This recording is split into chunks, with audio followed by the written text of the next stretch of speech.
at Giant Stadium has been sold out. You would expect it when the Cowboys come to town, and ever since the Giants came to Giant Stadium, every game has been a sellout. We are coming at you live from East Rutherford, New Jersey. 48 degrees, wind north 10 miles an hour. The forecast is for sunny, and as they say, if you can't plus, but first of all, Raphael Septien will kick off for the Cowboys, and Leon Bright is back deep for the Giants. Bright at the goal line. Bright to the 24-25, perhaps. The Cowboys down quickly, led by Ron Fellows. Here are the New York Giant offensive backs and receivers. The quarterback is Jeff Rutledge. Rob Carpenter and Butch Woolfolk will be the runners. John Miskler and Ernest Gray will start at wide receiver. That'll change. Up front, Benson Ard, Humphrey Turner, Gordon King, and the tight end is Zeke Mowat, playing with an injury, but still playing nevertheless. Floyd Eddings will open at one wide receiver instead of Miskler, and Eddings comes out wide to the right. Ernest Gray goes wide left. And on first down, Rutledge hits his tight end Zeke Mowat in the back as he tried to throw quickly. That's not a very good start. Let's check out the Dallas defense now. Up front, Ed Jones, John Dutton, Randy White, and Harvey Martin starting. That might change. Linebackers Hegman, Brunig, Anthony Dickerson. Secondary, Walls, Thurman, Clinkscale, and Michael Downs. 2nd and 10 Giants from their own 25.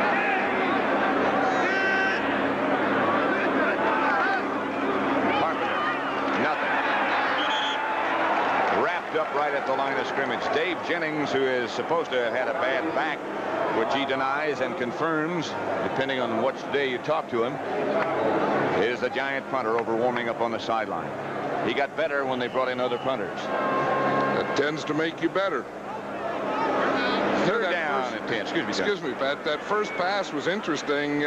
Rutledge was throwing it out to Eddings out here, and he hit his tight end in the head with it. Doesn't sound like good afternoon. 3rd and 10. Rutledge will have to throw it again. Rutledge delivers complete. Ernest Gray, first down Giants. Out about the Cowboy 37.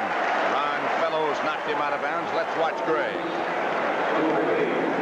Ernest Gray is going to run it out here. Now on 3rd down, the first thing you have to do is get up beyond the first down marker. You see it there, the left. Now run your out pattern in front of the defender, and that was a pretty good throw. That was about the only place that ball could be thrown. Now what the Cowboys are trying to do with Rutledge is they want to get in, get their hands up. Rutledge is only 6 foot tall. They want to make him throw over him. This is Woolfolk. Hit behind the line of scrimmage by Mike Hegman. He was the first man to make contact, and then the rest of the Dallas defense was there very quickly. Nothing doing. John, what do you think the effect of playing late Sunday night, making it a rather short week for Dallas, and then traveling, would it have an effect on this team?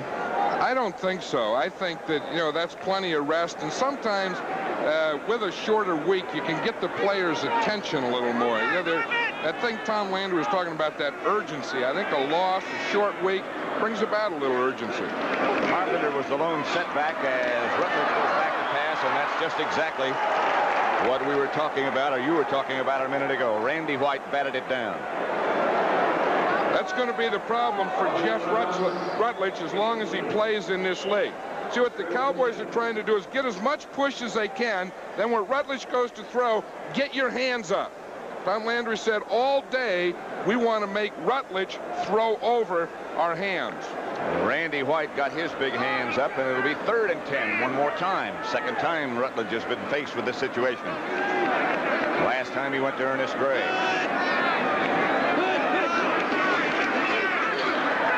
Cowboys on the blitz, and too tall Jones with the ball loose. Anthony Dickerson picks it up. Is it a fumble or is it a pass? First down Dallas. Cowboys come up with the ball. Ed Jones wrapped his arm. Here's Ed Jones here, number 72. We'll see him. He's working on Gordon King. He just runs right by him to the outside, beats it to Rutledge. Now, if Rutledge's arm is going forward, then it's not a fumble. But that ball dropped out before his arm started to go forward. So it's ruled a fumble. It is a fumble. It's Dallas's ball. His arm did go forward, but he dropped the ball before it did. Right, it went forward, but he didn't have the ball in it. First down, Dallas, the Giant 31. They go with 2 tight ends. They give to Ron Springs. Inside the Giant 30 to about the 26. Let's set that Dallas offense for you. Danny White, the quarterback. Dorsett and Springs, the runners. Tony Hill and Drew Pearson wide. Up front, Donovan, Scott, Rafferty, Peterson, Cooper, and Cosby, the people they'd like to have. They've been playing with a lot of injuries up front. It'll be 2nd and 7. Springs got 3. We'll check the Giant defense in just a minute. Danny White with Dorsett and Springs behind him. Dorsett goes way deep.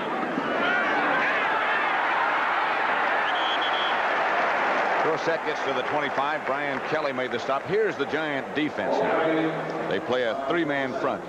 Hardison, Burt, and Jerome Sally. They've had a lot of injuries in that area, too. Van Pelt, Kelly, Carson, and Taylor. Carson back this week. In the secondary, Haynes and Jackson on the corners. Courier and the rookie, their #1 draft choice, Terry Kennard at the safeties. It'll be 3rd and 5 from the 25. From the shotgun now.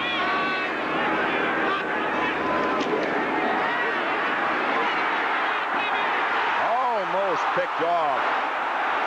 Andy Hedden had a shot. Springs was the intended receiver. A pass that Danny White perhaps should not have thrown in that direction. You know, Bill Parcells was telling us yesterday, in any situation, 3rd or 5 or less, the Cowboys always go to Ron Springs. It looks like Andy Hedden learned that very well, didn't he?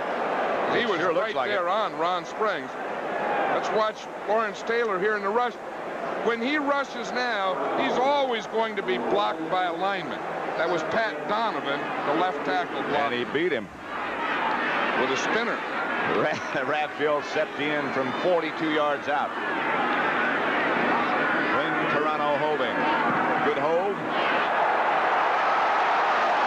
Not a good kick. No good. Giants withstand the first Dallas threat, and the Cowboys unable to capitalize on that turnover. John Madden at Giant Stadium on a delightful fall afternoon. Boy, what a great day to play. I even thought about maybe suiting up. Maybe not. It's not that great a day. I mean, yeah, great day is a great day. Woo, suiting up, man. They're shooting live bullets out there. First down, Giants. Rob Carpenter outside the 30. Got about 6. Tackle made by Randy White. Carpenter got off to such a great start this year. And things have sort of slowed down for him, as they have for the Giants. It'll be 2nd and 3. Give Carpenter 7. Line of scrimmage, the Giant 32. Jeff Rutledge, the quarterback. They give to Wolford. Clint Scale comes in from the outside. He got maybe a yard. Ed Jones also on the bottom of that pile, too tall. Seems to always, at some point in every game, become a factor. You know, especially is going to be a big factor today because Jeff Rutledge likes to throw to his right. Now, on his right, Too Tall is rushing. Now, Too Tall's 6'7", and when he gets his hands up, he's 7'3", and Rutledge is 6 foot. Now, mathematically, it doesn't work. It really doesn't, does it? 3rd and short. They give to Wolford. He's got the first down. Michael Downs comes up to make the hit, but Butch gets the first down. The Giants early this week had a team meeting, and as someone said, it is losers who have team meetings, but sometimes they can accomplish things. Well, I know one thing, that there was a lot of, you know, they got a lot of steam off, and it was a long meeting. They met for over an hour and a half, and I guess one of the biggest spokesmen in that meeting was Lawrence Taylor. I think he's one of those guys, when he talks, you listen. He has the respect of everybody. Rutledge to Eddings. some room and slipped down. Nevertheless, he got 8 or 9. Bill Parcells said yesterday the key to beating Dallas, or respectability against Dallas, we could throw against them, we think, if we can keep them off the quarterback. And they did then. I think that's going to be the big thing. In fact, Jeff Rutledge hasn't rolled out yet. But I think if he's going to have any success today, some of it has to come from a rollout. Rutledge, of course, a very good athlete. Drafted by the Chicago Cubs as a baseball player. Here's Carpenter, and he rambles into Dallas territory. And rambles far enough to get a first down. Stopped by Anthony Dickerson. Houston losing again to Cleveland, 3-0. Matt Barr, a 37-yard field goal. Tom Landry. He may be 7-1, he may be 1-7, but he's the same individual. He hadn't been 1-7 in a long time. The only thing is, he says he's urgent. Yeah. I like that kind of talk. Urgency. Wolfel dances to the outside. Randy White also came to the dance and took him down. You know, one of the toughest things to do on that Dallas Cowboy defense on first down, that's when they use that flex, is to run, because the flex is designed to stop the run, and it's very, very difficult to run on first down. The best plays on first down against the Cowboys have always been passing plays, and usually a play pass. 2nd and 9 right now at the Dallas 46. No score as yet. We're in the first quarter at the Meadowlands. Rutledge back to throw. Moore has a giant touchdown.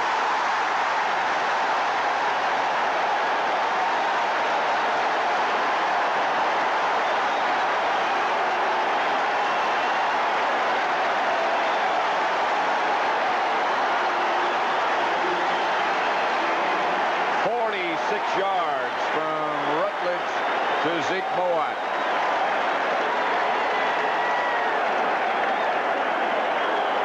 Bill Parcells was not even sure that Mowat would be able to play. Yeah, he was worrying he had a foot injury, and he said that he'll probably be able to block, but we can't use him much in the passing game. And here he not only hits him on a pass, but it's a deep pass, a post pattern on Dexter Clinkscale. Scott Brunner holding, and Ali Haji Sheik adds the extra point. Let's watch it again here. Now it's going to be to the right of the screen. We'll see a little play fake. See, he fakes here. Now here's Zeke Mowat right in the middle against Dexter Clinkscale. See the strong safety? Is too big. He gets right away and sees the end zone there, and there you go. Seeing that end zone has a way of curing injuries.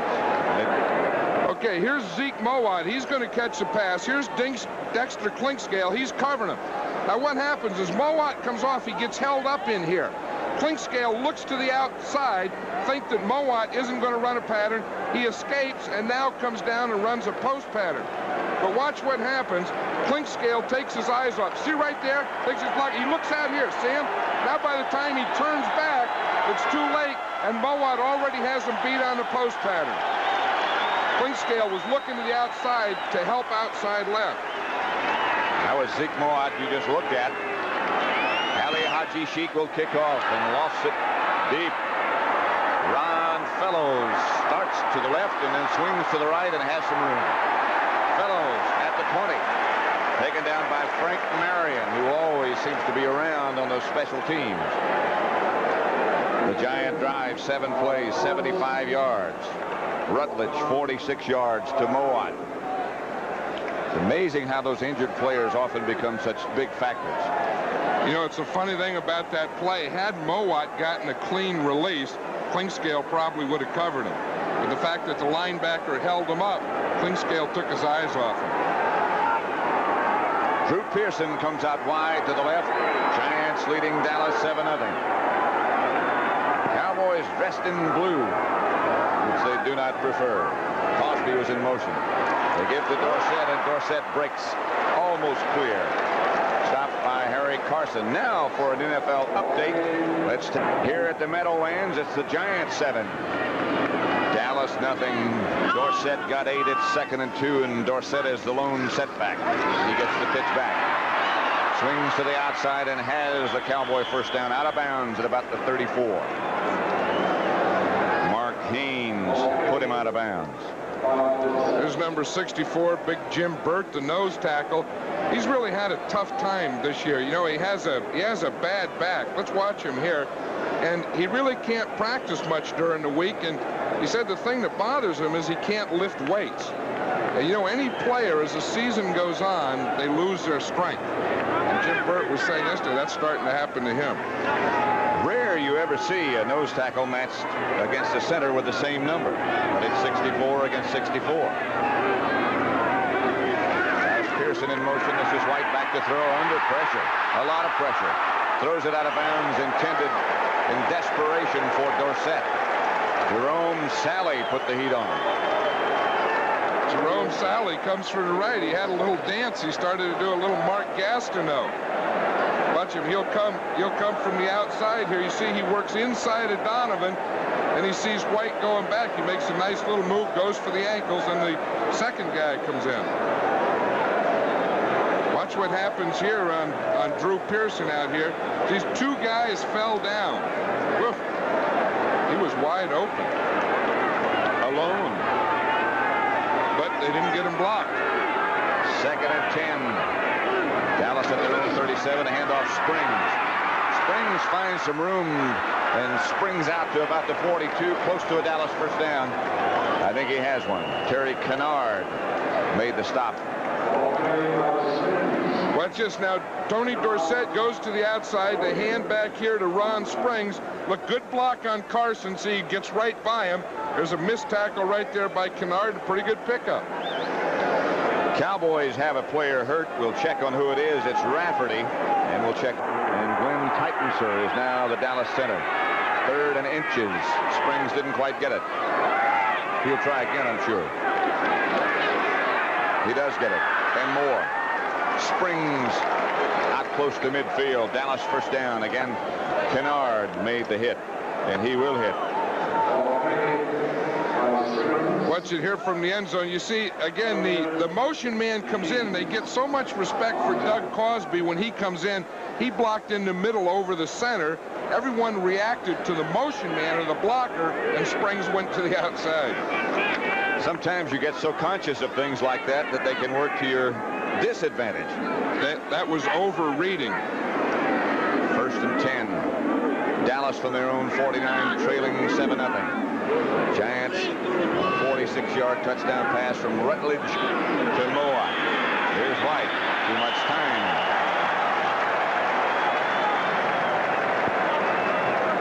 Supposedly, the Cowboys have a code so that they can, once the clock gets down to 10 seconds, they can change the play. Obviously, it didn't happen that time. Well, I know if there's anything that upsets Tom Landry, it's that. First down. Because he sends the plays in, and as you say, he feels that if you don't have time, then just shorten down the motion, call off the motion, shorten down the call, but get the play off. The word on Rafferty, by the way, is that someone stuck a finger in his eye, and he should be back. Probably that 64. That other 64, Jim Burt.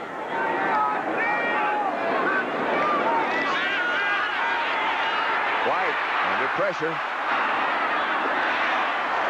Intended for Tony Hill, incomplete. The Giants getting a good pass rush. Mark Haynes on the coverage. Let's check some other scores. Tampa Bay 3, Pittsburgh nothing, first quarter. Capice the field goal. Buffalo 7, New Orleans nothing, first quarter. St. Louis leading Minnesota 7-0, first quarter. And Atlanta 3, New England nothing, first quarter. And the last one we'll show you for right now, Baltimore 3, Philadelphia nothing, first quarter. John Madden and I'll be in Philadelphia next week with the Cowboys against the Eagles. 2nd and 15. Passing down again. Springs is the flanker way wide to the right. Dorsett by Salley.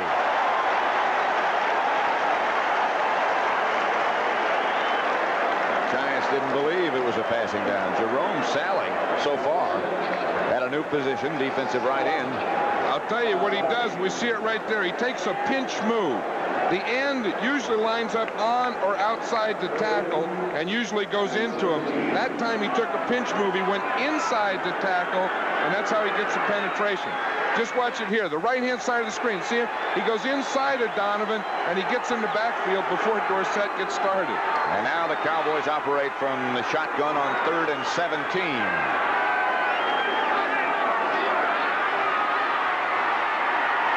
White going deep. Drew Pearson. Interference. No doubt about it. Bill Courier hit Pearson before the ball got there. No way you can question that, Bill. No, there's no question to it. I think what he's questioning is why Courier did it. There was no way that Pearson was going to catch that ball. It was over his head. It was out of bounds. It was nothing.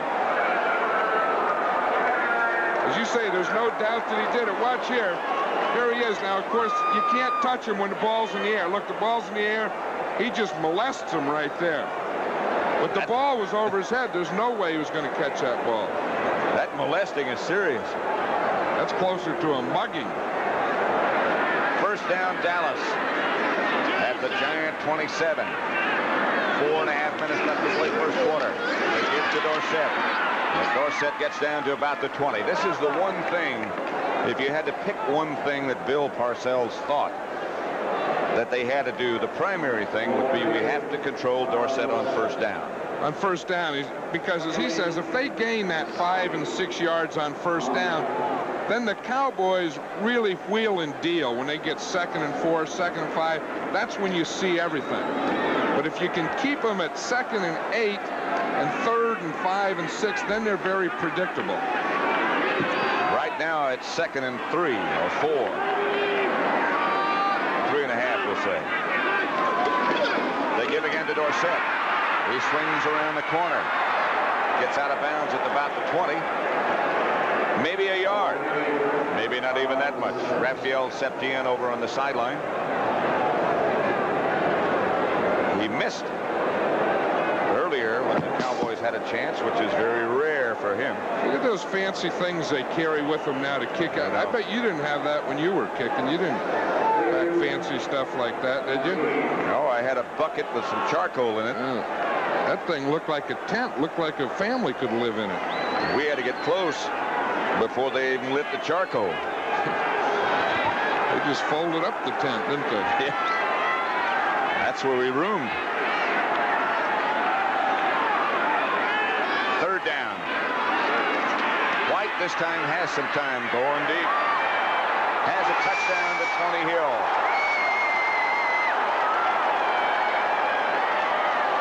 Mark Haynes fell down. White hit the strike to Hill, and I'm not sure as we look at it again if he wasn't juggling that ball going out of the end zone. Watch it here again, right in the end zone. See, Mark Haynes, he didn't get a good enough bump on him.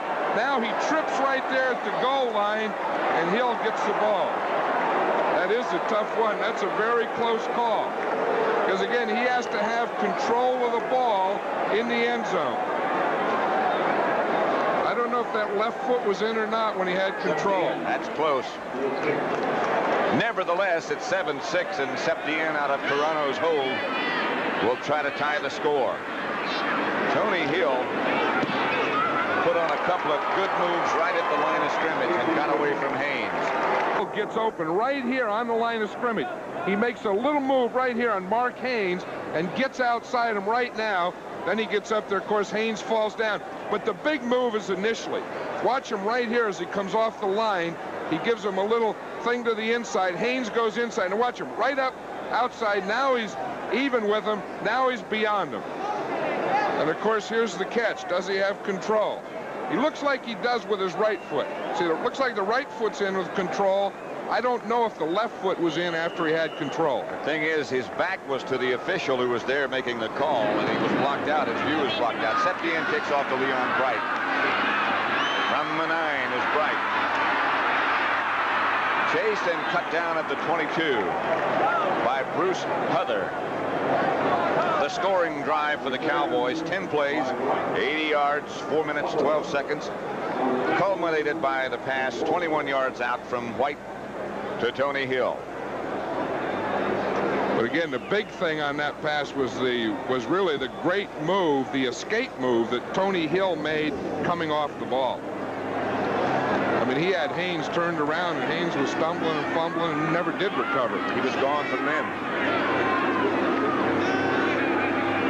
First down from the 22 for the Giants. They give to Carpenter. Carpenter is hit at the line of scrimmage and nudges his way for a couple. Ed Jones and Randy White. But, you know, on that drive, still the big play, I think, was Bill Courier's interference. You know, that was a play that they really didn't have to do. Let the ball just float. Yeah, that's easy to say from up here, but that's another discipline thing. But you don't do those types of things. 2nd and 7. 58 left first quarter. Rutledge back to throw. Under pressure, does throw. Carpenter. Carpenter swarmed on quickly by Bob Brunig and Mike Hegman.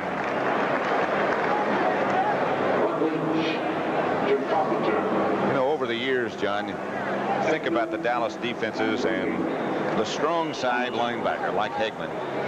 Somehow you never hear much about that, and I think it's really about those individuals. I think it's the nature of the defense. It is the nature of the defense. Basically, the guy you hear a lot about is always a middle linebacker, because the defense is set to free him up to make the tackle. 3rd down. Rutledge on a roll. Rutledge throws. Had Eddings knocked away by Everson Walls. Eddings juggled. Hegman again putting the pressure, this time on Jeff Rutledge. That's something we'll see more of, that roll by Rutledge. I think we'll see more and more of that, because especially on 3rd down, the Cowboy rush is going to be very tough for Rutledge, so he's going to have to roll and get outside of it. Dave Jennings back to kick for the Giants, and deep for Dallas's Rod Hill. Doesn't lead the league in punt returns, but according to Tom Landry, he leads the league in ground covered. A lot of right and left, not enough up the middle. Jennings doesn't get it. Bounces in the direction of Hill and bounces in favor of the Giants, and Rod Hill just takes a look at the football and walks away. Dave Jennings didn't hit it very well, but it turned out very well. 52 yards and no return. We'll take that every time. Dallas against the Giants. Cowboys have the ball back at their own 18-yard line. 2 tight ends they go with, Crosby and Dupree.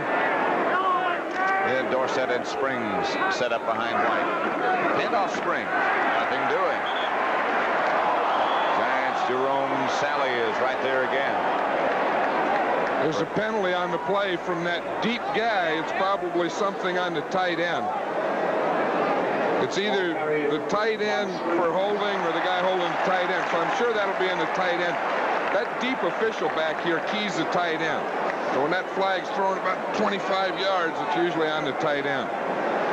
Brian Kelly, of course, the veteran linebacker, is the Giant defensive captain who will make the decision about whether to accept this penalty or not. Freddie Wyant, by the way, is the referee, the ex-West Virginia and a Redskin left-handed quarterback. Holding number 89, first down. Tight end Billy Joe Dupree, as John Madden just told you. Let's see if we can see Billy Joe Dupree's play. Here he is right here in the end of the screen. He's on Brad Van Pelt, but he's going to block down. Oh, right there, he's blocking down on Jerome Sally. He saw his left arm.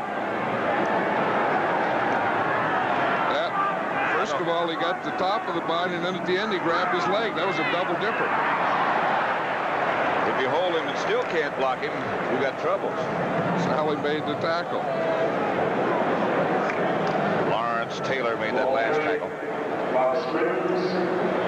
Let's watch it from back here. It's a counter play. You see Springs started to the left, Dorsett goes to the left, and in comes Lawrence Taylor.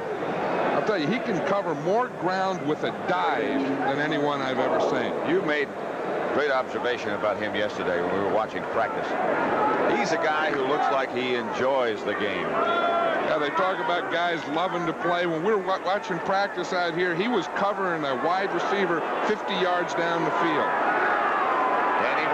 to throw. Look out. Cowboys have a screen set up, and a pretty good one.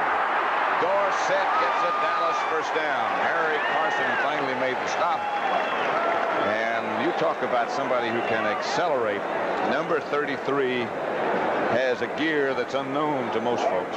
I'll tell you, he's beautiful to watch. Now watch White'll look it off. He looks to the left, does a spinner, comes back out here to the screen to Dorsett. Now watch him run off blocks and just explode up there and know where the first down marker is and get enough to pick up that first down. And hold on to the football at the same time. Dorsett back deep. White fakes to him. Cosby makes the reception, hit by Bill Courier and Brian Kelly, but it's another Dallas first down. 13 yards on that completion from White to Cosby. That big target in the middle is a big asset. He really is. He's a big target anywhere. I saw him last night standing out in front of the hotel here in New York, just looking up at the tall buildings, and he was a big target there. He was gawking. Nobody was molesting, I bet you. 7-7. Pat Summerall, John Madden at Giant Stadium. 1st and 10. Ball on the Dallas 46. And we just begin the second quarter.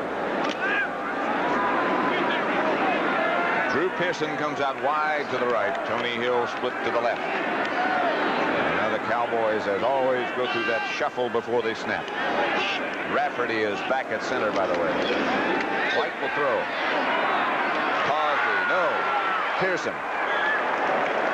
Well, let's check it out again. It's Tony Hill down the middle. First down, Dallas. Let's go to... As Dorsett comes out and Newsome goes in. So Newsome and Springs are the running back tandem.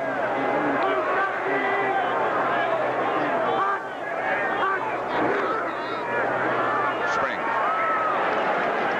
To the Giant 39, Harry Carson tripped him up. Carson has made a remarkable recovery from the knee surgery. He hurt his knee in the first Dallas Giant game down at Texas Stadium, and he's back playing now after an operation. It was funny. We were watching him run around here yesterday, and you expected to see some bandage on it or tape or a brace or something, and he didn't have a thing on that, and he didn't have any limp, any signs of a limp. He looks like he's perfectly healed. 2nd and 6. White to Dorsett. Dorsett barrels down to the 35. Terry Kennard came up to make the team is going to be heard from before the year's over. Philadelphia 7. 2-3 over Baltimore. 3rd and 3. Tony Hill. Mark Haynes on the tackle, but it's another Dallas first down, a 12-yard pickup. Of course, Mark Haynes remembers that last play when he was up there tight again, so he's going to get back off a little deeper. Watch, he hits him, and now he's going to start to get back. He does, and it looked like Tony Hill pushed off of Mark Haynes on that play. Did. But he wasn't going to let him get that escape that time. He got back off, let him come. Boom, he hit him, had pretty good position on him. I think Hill did push off. Those offensive guys can interfere too, you know. Now the Dallas offensive setup settles down as White gets everybody where he wants them. Springs to Dorsett. Dorsett swinging to the outside, and Dorsett and only Dorsett can do something like that. Jackson finally got him out of bounds. That is a totally confused effort that wound up in a Dallas first down almost. And as you say, only Tony Dorsett could do it. He's coming on a reverse, and it looked like he liked the area where he was at first better than where he was going. Look, he said, holy moly, there's too many white jerseys. Let me go back where I started from. It's a little better over there. Find some guys in the blue. Makes a move there, puts someone in the back. There's Terry Jackson. Finally gets him after he picks up a first down. That is amazing. Starts on reverse and, whoa, I don't like this stuff. Just reversed his field and made an old double reverse out of it. It is a first down.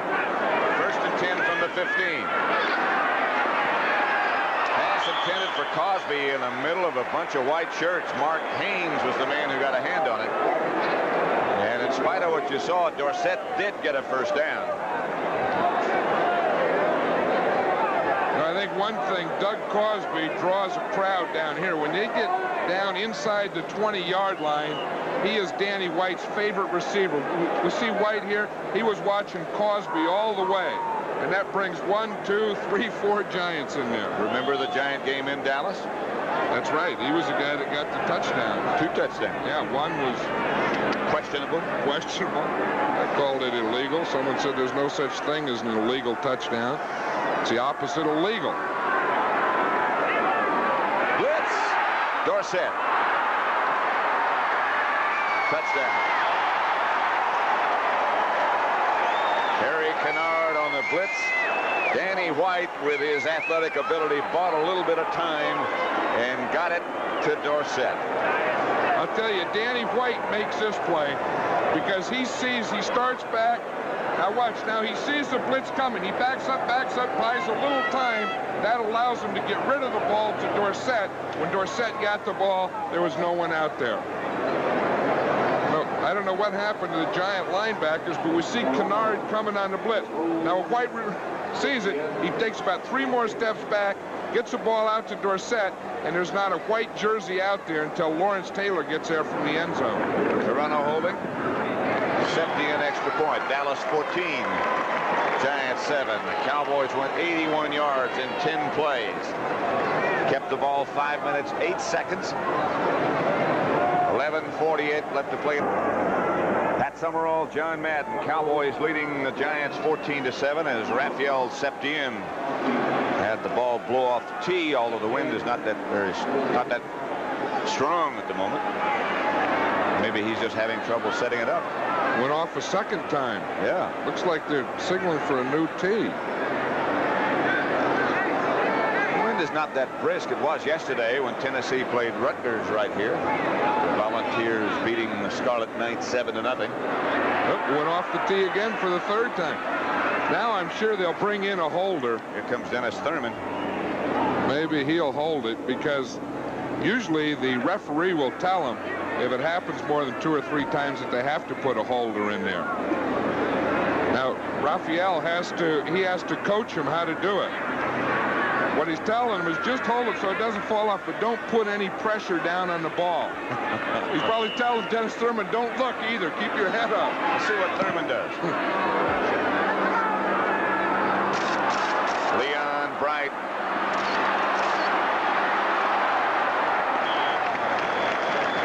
Mike Walter made the tackle along with Michael Downs.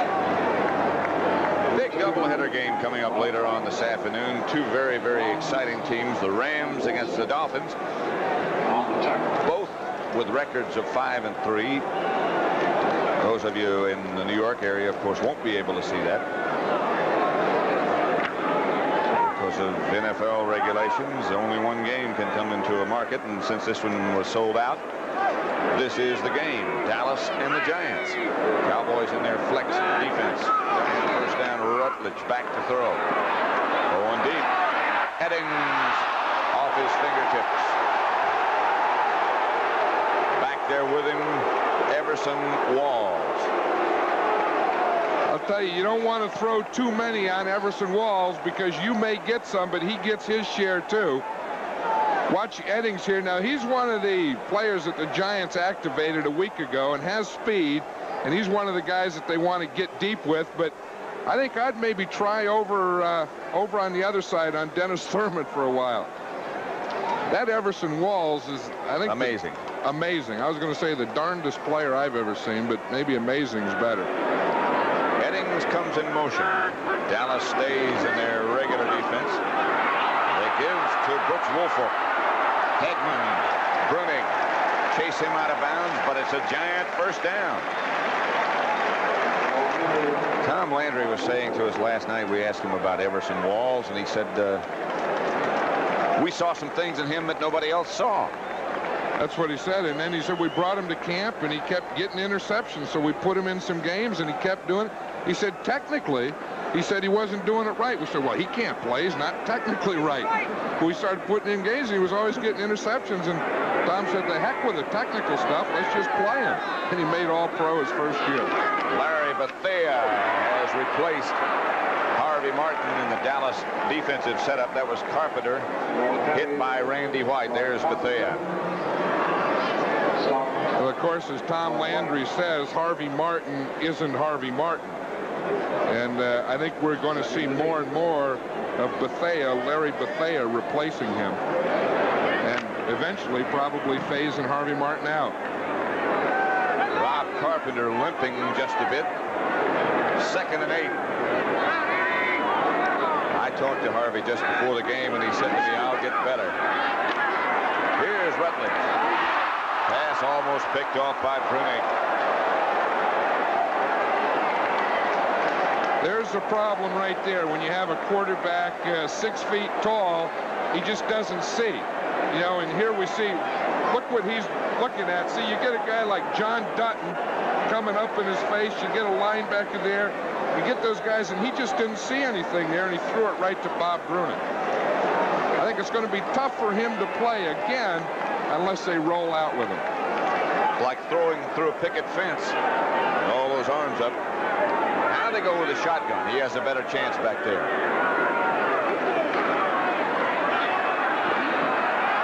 Down the middle, intended for Mike Miller. Nothing there for Jeff Rutledge. He looks to me, or appears to me at the moment, to be just in a little bit too much of a hurry. Well, he sure was on that fashion. That's one thing a quarterback can't do, is you can't anticipate a rush. The rush is either there or it's not, but you can't believe it's there. Rod Hill is back deep for Dallas, and Dave Jennings. We'll check his hang time.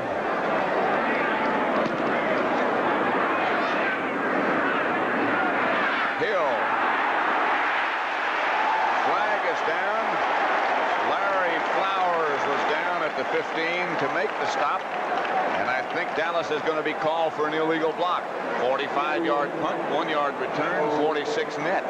So Jennings, in spite of his bad back, is winding up with a good net. You know, that Larry Flowers is one of the pluses of the Giants this year. It seems like on every punt coverage, kickoff coverage, he's always the first guy down there. Remember last night, the last thing that Tom Landry said to us as our meeting broke up? Yep, he says, if you want to watch someone on special teams, he says, watch Bill Bates on my team. And he started to get up, walk away, and he said, and watch Larry Flowers on the other team. In the back. Illegal block is correct, as Freddie Wyant gives us a signal. Billy Joe Dupree and Danny White come in. There's Larry Flowers over on the Giant bench. Good job. Very good job.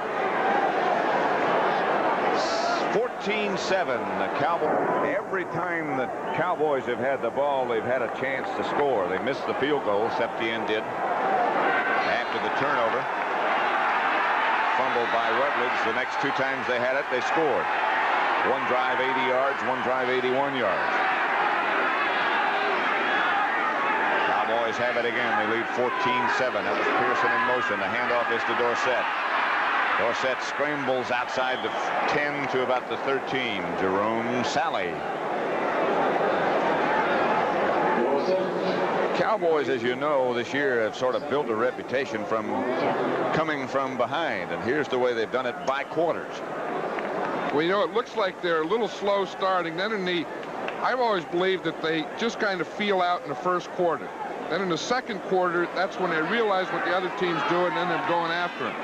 The first part of the season, they've been behind in the fourth quarter, so they had to make all those points to come from behind and win.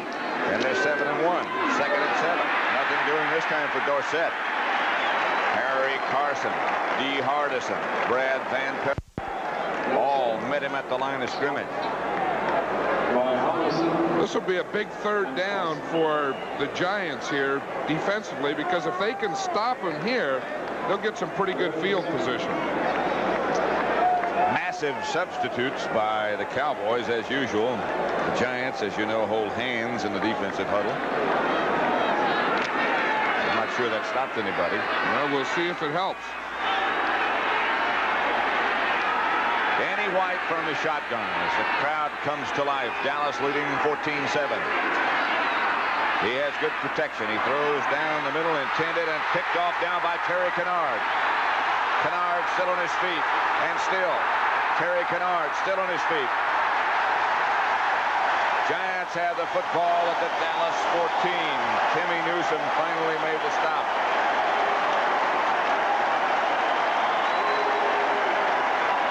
Tony Hill was the intended receiver, but White had no chance to get the ball to him. Good coverage by the Giants. It was an interesting coverage by the Giants because they didn't put in their sub defense. We see Harry Carson there. We see Lawrence Taylor. Here's Kennard. He's a regular free safety, but they didn't substitute their 5 and 6 defensive backs. They played it with their regular defense, and that may have confused Dallas. They might have been expecting something they didn't get. That's Woolfolk goes out in motion, and Jeff Rutledge goes back to throw. Rutledge tries to run, is swarmed on by the Dallas defense. Larry Bethea in place of Harvey Martin. There's a guy, John, that the Cowboys have been very patient with. You remember he was their first-round draft choice, and all of a sudden he didn't get anything done, but they've hung with him, and now it looks like he's the heir apparent. Well, you know, that's one of the advantages of having a good team. A good team can take a #1 draft choice and not have the urgency to play him right away. This is Bethea's 6th year, and he's just starting to come into his own. 2nd and 13. They give inside to Butch Woolfolk, and he stays on his feet and struggles down inside the Dallas 10 to about the 8. Bill Bates made the stop. For an NFL 14, New York Giants 7. 3rd down 5. Here is Rutledge. Got some room to run. Throws in the end zone, incomplete. Floyd Eddings was the intended receiver. Perhaps this is one he should have run with. Rutledge wanted to throw to Eddings sooner. Now watch right here. This is good coverage. See, he's double covered. He has Downs underneath, walls deep. You see he's not open. Now he's trying to uncover, but Rutledge was trying to throw to him on the slant. He wasn't open. That made Rutledge run out, and then he came to him later. As you said, he probably would have been better if he couldn't throw it the first time, is maybe run it in. Ali Haji Sheikh, who has fast become one of the best kickers in the NFL. Very confident young man. It's a fake. This is Bruner. Doesn't make it. Dallas will take over. Fake field goal and not very well designed. Well, I think it was designed to be an option. It looks like Bruner had the option to either run it or option it to Haji Sheikh. You see Sheikh behind him? Looks like he could have thrown it back there, but Bruner said, no, I think I'll take it. Watch, you can see it's the old college option play. He turns it up. He probably could have pitched it out a little sooner. Ooh, took one at the end. The option was wrong. Dallas takes over. We can see Scott Bruner right here. He'll get up before the ball is even there. Now watch him. The ball is snapped now. Now watch, he's getting up right now to start out there in his path with the option. So that wasn't a missed snap or something. That was an organized fake field goal. So the Cowboys will take over after the interception by Kennard. The Giants come up empty. Danny White is 6 out of 11. 2 touchdowns, 1 to Dorsett, 1 to Hill. The 1 interception by Kennard just a minute ago. There's Scott Bruner there. It was an interesting call, that 4th and 5, because I think it probably would have been better had there been, 4th and 1. It looked like he would have had a chance to pick up a yard or 2, but with 5, they needed a big play out of that one, and it's kind of funny this early in the game that they would go for that type of thing. Bill Parcells, the Giant head coach. Something is wrong with the clock, and that's the reason for the delay. Folks like to blame television, but it's not us. One clock has 7.5 minutes. One has 7:32. So we're holding up for 2 seconds. What probably happened is the clock operator got so excited by that fake field goal that he forgot to turn the clock on. You Think he might be a Giant fan? He could have been a Giant fan saying, no, don't go for it. Kick it. That's the way they thought. Kick it, for crying out loud. That guy in the red hat there, that's what he was saying. They say other things, too. There is one clock that has 7:32, and the other two has 7:30. Here's Ron Springs. He doesn't know about the clock. He gets outside the 10. Brian Kelly made the tackle. Let's check some other scores while we have a moment. Houston 10, Cleveland 3. Flory and Kemp kicked the field goal. Minnesota has scored a touchdown. It's St. Louis 14, Minnesota 7. Ted Brown scored the touch. Detroit, Chicago 14-3 as Bob Thomas is hit from 45 yards out. Baltimore 13, Philadelphia 7. Randy McMillan just scored. Terry Kennard came up to make the hit on Tony Dorsett behind the line of scrimmage. A loss of about 4. That was a good defensive call there because Terry Kennard was coming on a blitz. We'll see him right here. He started out. He was in the backfield. He beat Dorsett to that point.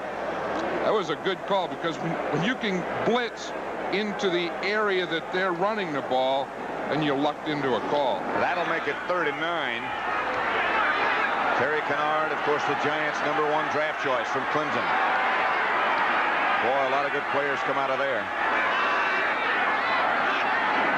White retreats into the end zone. Blitz is on. The pass is batted down, and the Cowboys will have to punt. Leonard Marshall is a man who batted it away, number 70. Maybe the Giant defense was working on that for the Cowboys, because watch Marshall here. He's working up the middle. Now as White goes back to throw, he just gets both hands up.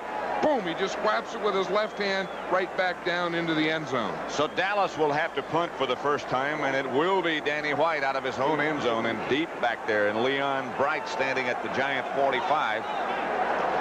Tom Landry said an interesting thing about Danny White on his punting last night when we talked to him. He said he just wasn't mentally ready to punt.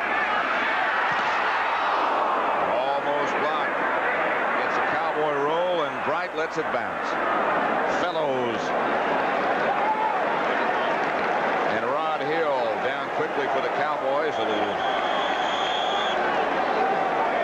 chucking going on between Bill Bates and one of the Giants. Dallas leading the Giants 14-7. Pat Summerall with John Madden. 1st and 10. Giants 43. Time remaining 5:48 first half. Jeff Rutledge, the Giant quarterback. The handoff is to Butch Wolfel, who gets 3. For an update, and Giants 14-7 here. Larry Bethea at right defensive end in place of Harvey Martin. Here is Rutledge. Protection breaks down. Rutledge loses the ball. Dallas says they have it, and they do. Rutledge just started his motion, and John Dutton came up with the football. You know, the Giants have to lead the league in quarterback fumbles.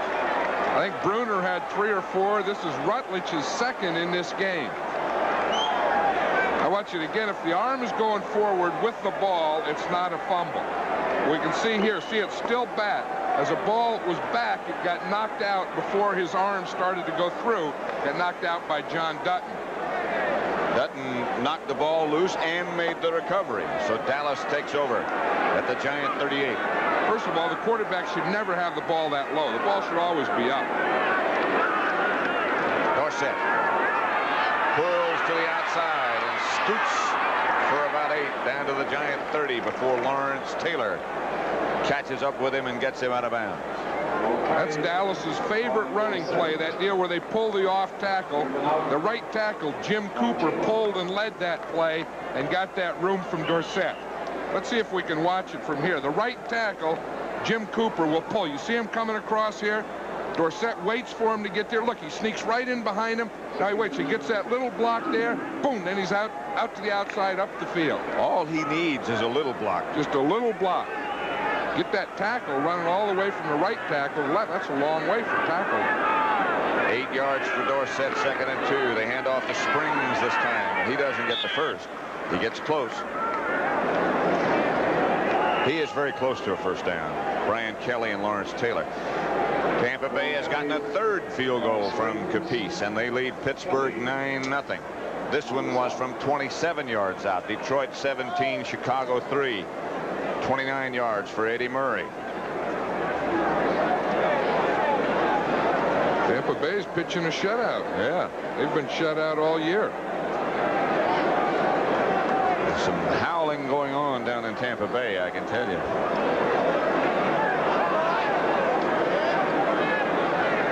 John McKay, however, says that he will not be run out by the media. And I don't think that John McKay is going to walk away from it anyway. Nope. No matter who's involved. Third down and about 5 chain links. Dallas 3 out of 5 on third down conversions today. They're a little bit lower than that over the year, but they're still pretty good. There's an illegal move right there. Right. Howard Richards went in, didn't stay in for a play, and came back out. Can't do that. Dorsett. Dorsett has the first down, and he is popped by Brad Van Pelt at the Giant 25. Of course, the short yardage was a confusing thing here. They had Richards come in, and then he ran back out. They got the play. We see Herbert Scott pull. He leads up through the hole, and that was all Dorsett needed. See, in the short yardage, everyone wants to get in tight and down low. You see, you get all those bodies in there low, and then it's just a thing for that line of scrimmage. Whoever can control it, and that play the Cowboys did. So it's first down, Dallas at the Giant 25. 3:48 left to play in the first half. Cowboys are going to throw. Look out for Lawrence Taylor. And there goes the football. Just stripped it away. Dallas gets it back. Lawrence Taylor around the corner, and he is so very effective outside like that when he can do what Hendricks does and those other players. I'll tell you, the other thing he did, he didn't come in high. You see, a quarterback can't see him coming. When he feels it, his first thing is to duck, and he didn't. He got his left arm on him to hold him, and then he put his right arm in there, boom, knocked the ball out. The only thing is they didn't recover it there. The Cowboys did. He can make things happen. He can. 2nd and 19, and now the Cowboys go back and go to work. They're going to throw it back across the field, and White just throws it away because the Giants had it read so well. Ron Springs was trying to set up a screen behind Donovan and Cooper, but the Giants knew what was coming. That's one of those things where it's roll right, screen left to full. Quarterback rolls right and throws it back across the field to the fullback on a screen, but it never did get developed. Giants make a lot of changes on defense now. Extra defensive backs, 4 down linemen, including Leonard Marshall, D. Hardison, Jerome Salley.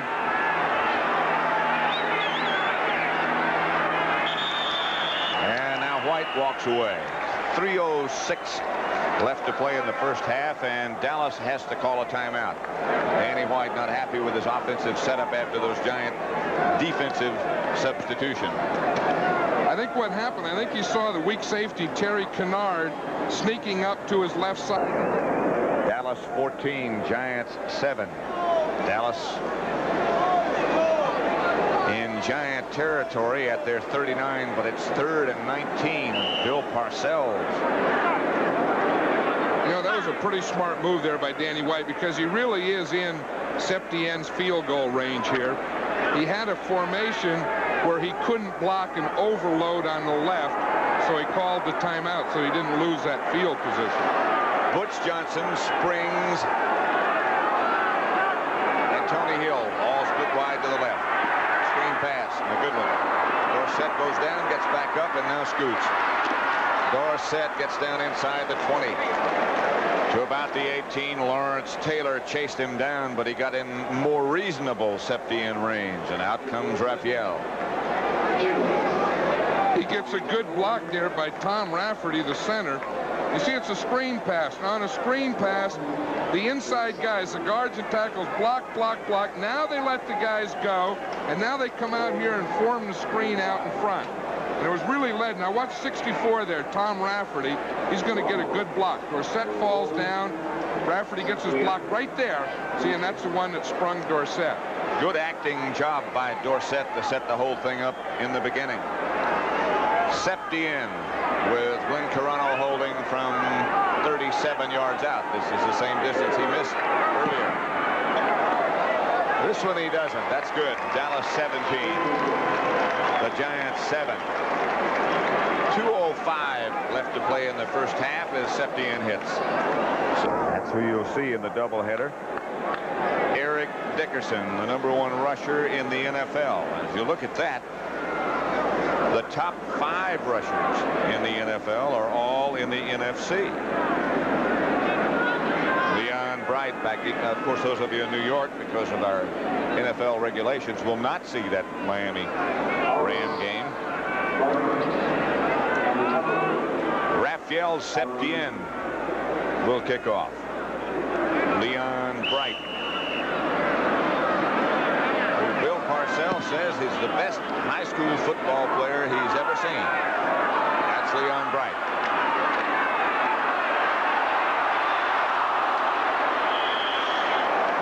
Bright really upset with himself as Dexter Clinkscale made sure he stayed down. He had some room and slipped down.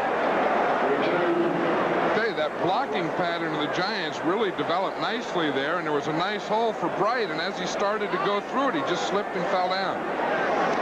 Dallas 17, Giants. And the Hall of Fame slot should be open for him too. Ball at the Giants 31. 1:55 left in the first half. Jeff Rutledge operates from the shotgun.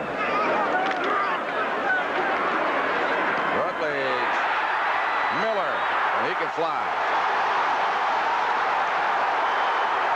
Out of bounds by Michael Downs finally.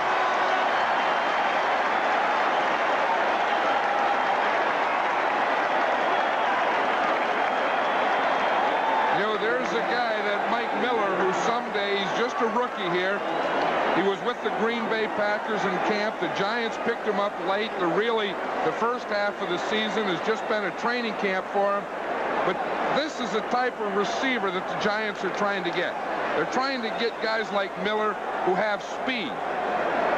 And now that they have Miller, they have Eddings, they're getting that type of player in. They waived Danny Pittman yesterday because they need speed at wide receiver, and they're getting it. Well, they've got it with that young man, Miller. Rutledge has a man wide open. It's Carpenter. Carpenter whirls into the end zone. Touchdown, Giants. Carpenter spikes.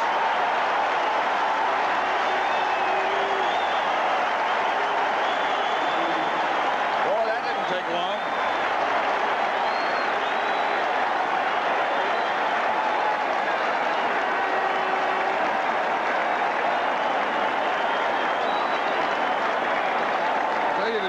Have found some holes in this Cowboys secondary.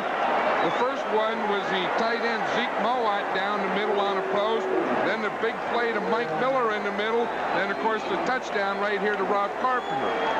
As Bill Parcells said, and Ali Haji Sheikh adds the extra point. It is 17-14, as Parcells said to us yesterday.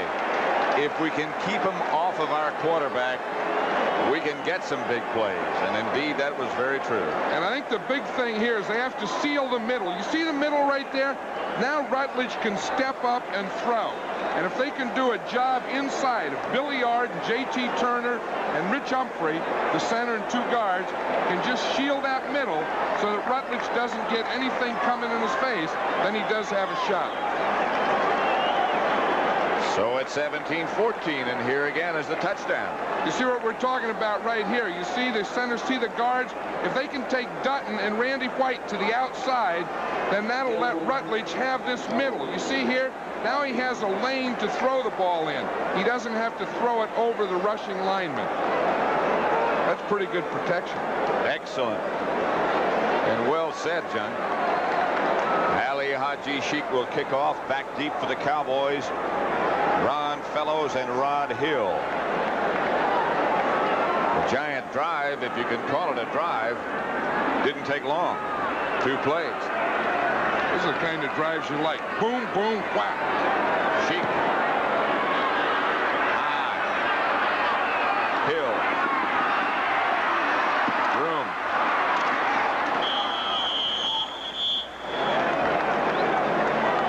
To the 28, where Dallas will take over. They have 2 timeouts left. You know, of the 8 games that the Cowboys have played, they feel that their best game this year so far has been against the Eagles. They said that was as close to a perfect game as they've had. 37-7 it was. That makes you think perfect. Danny White goes from the shotgun. Goes down the middle. Newsom can't find the handle. Incomplete. They say incomplete. They say he never had it. Larry Flowers came up with the ball. The fans, the capacity crowd, sellout crowd, hoping for a Giant touchdown to give them the lead. Dallas leading 17-14. There's Larry Flowers, probably one of the best special teams players in the NFL today. Did you see the guy that was right next to him down there in the end zone? Lawrence Taylor. Lawrence Taylor. That guy runs all over the field. He can run forever. You know what he did yesterday? After practice, outside the Giant locker room, they have a basket. And he went in, put on his basketball shoes, went out, and he was shooting baskets. And dunking. Screen pass. Bounces off the hands of Springs. Incomplete. Probably just as well he didn't catch that because Lawrence Taylor was right out there with it. They had that one figured out. You know, on a screen pass, you can only go to it so many times. You know, you get it and you get the thing fooling people. Then the linebackers start to tighten up on those backs. And that time, Lawrence Taylor was right on Tony Dorsett. I said, you've done that a few times today. You're not going to do that one anymore. Danny White is 3 out of 8 from the shotgun. 1 touchdown, 1 interception, and he operates from the shotgun again. Giants, Bill Courier showing blitz, and here he comes. White going deep. Tony Hill was the intended receiver. Mark Haynes was back there with him. And the Cowboys will have to punt.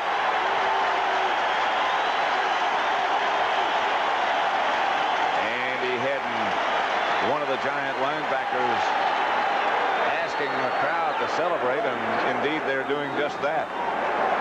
You know, it's funny. It's the old chicken and the egg. You don't know whether the team fires up the crowd, then the crowd helps the team, or the crowd fires up the team. But whatever it is, it's starting to happen now. And both of them are getting into it. Here's White to punt. Good kick. Good kick. Leon Bright. Bright with some room, and Bright is airborne. Knocked down at about the Giant 36 by Robert Newhouse. 44-yard punt, 9-yard return. Bill Bates was shaken up just a bit. He was the first man down in the coverage. Hit by Pete Shaw. Let's watch it. There's Bill Bates, number 40 there. We'll see what happens to him here. You see, he's just a little late for the tackle. Oh, did he get picked off? Pete Shaw. I saw Bill Bates in the hotel last night, and he was telling me, he said, I broke a helmet last week. I broke a helmet on a tackle. He was proud of that. He had to get a new helmet. This is Butch Woelfel. Butch swings into Dallas territory. First down, Giants.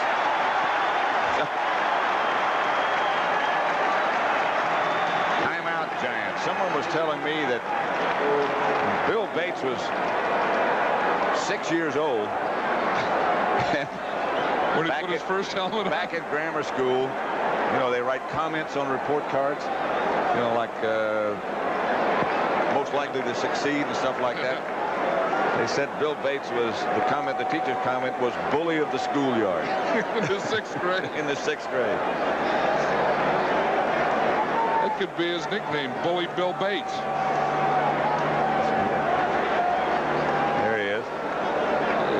spit's good. You see that? Yeah.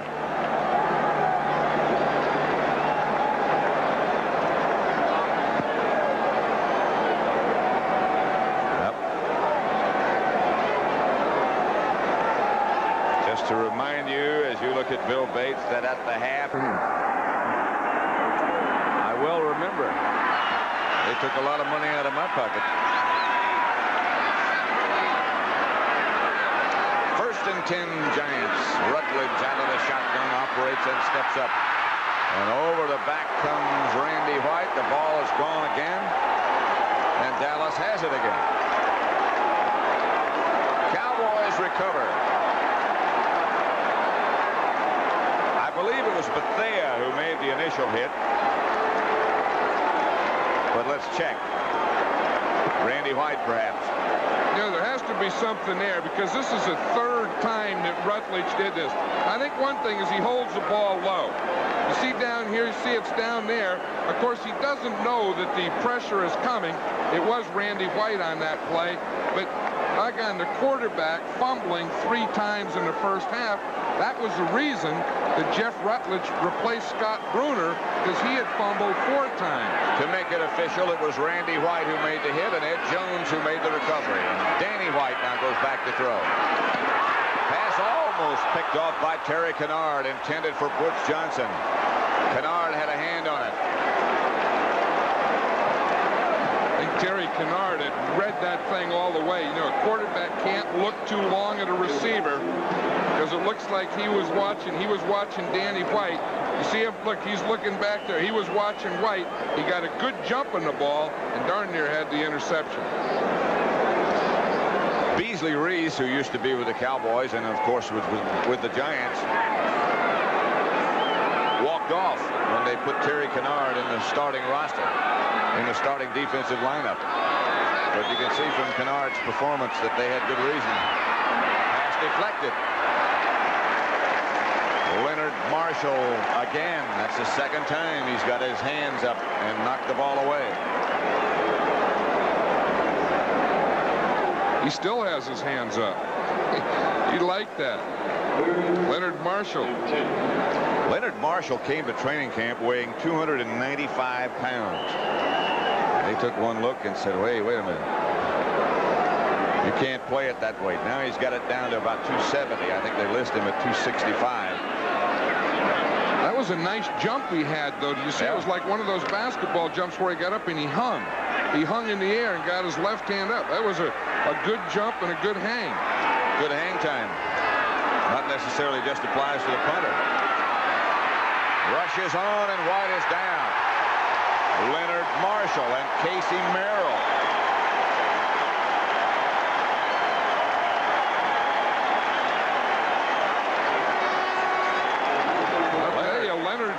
Leonard Marshall's playing like an all-pro. He's playing inside there on Kurt Peterson.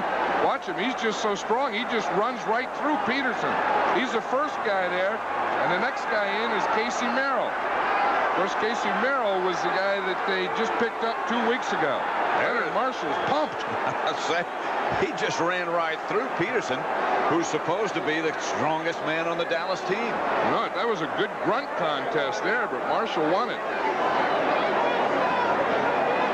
But if we had a mic down there, there would have been a lot of grunts. You know, kind of a lot of that type of stuff.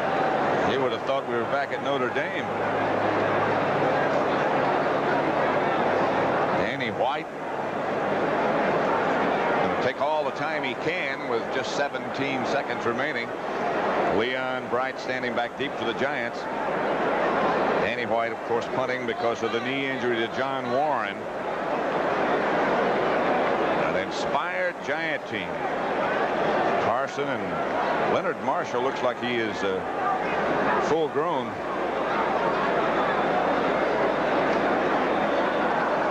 Yeah, he fills out that uniform. I guess he came to camp and he used to eat a lot of junk food late at night.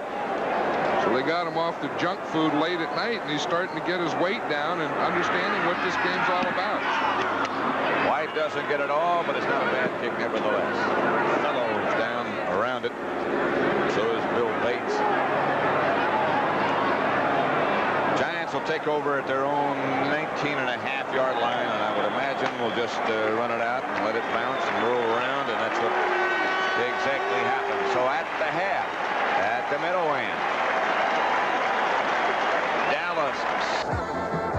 Ali Haji Sheikh will kick off the second half with Dallas leading the Giants 17-14. And the Sheikh hangs it high. Action of Ron Fellows. Almost taken down back at the 10. Struggles out to the 15. Tackled one more time by Larry Flowers. First half statistics.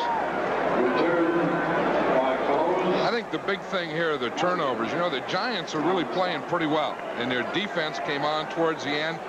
But the thing that hurt them were those 3 turnovers, and they were all the same thing, quarterback fumbles, and they have to get that straightened out at halftime. Tony Hill comes wide to the left. Drew Pearson out wide to the right. Dorsett and Springs behind White. White will throw on first down, has Cosby. Doug Cosby to the 34-yard line. Mark Haynes made the stop, and White comes out crisply to begin the second half. You know, one thing, what they're doing is they're talking. There's the officials. They're up in the stands at halftime. Tomorrow is Halloween. That's right. You know, one thing on first down, the Giants are so conscious of Tony Dorsett. What the Cowboys are having success with is faking to Dorsett on first down and then throwing the ball. They do have a way of figuring out things. First and 10. To Dorsett. Reverse coming. This is Drew Pearson. Got one good block.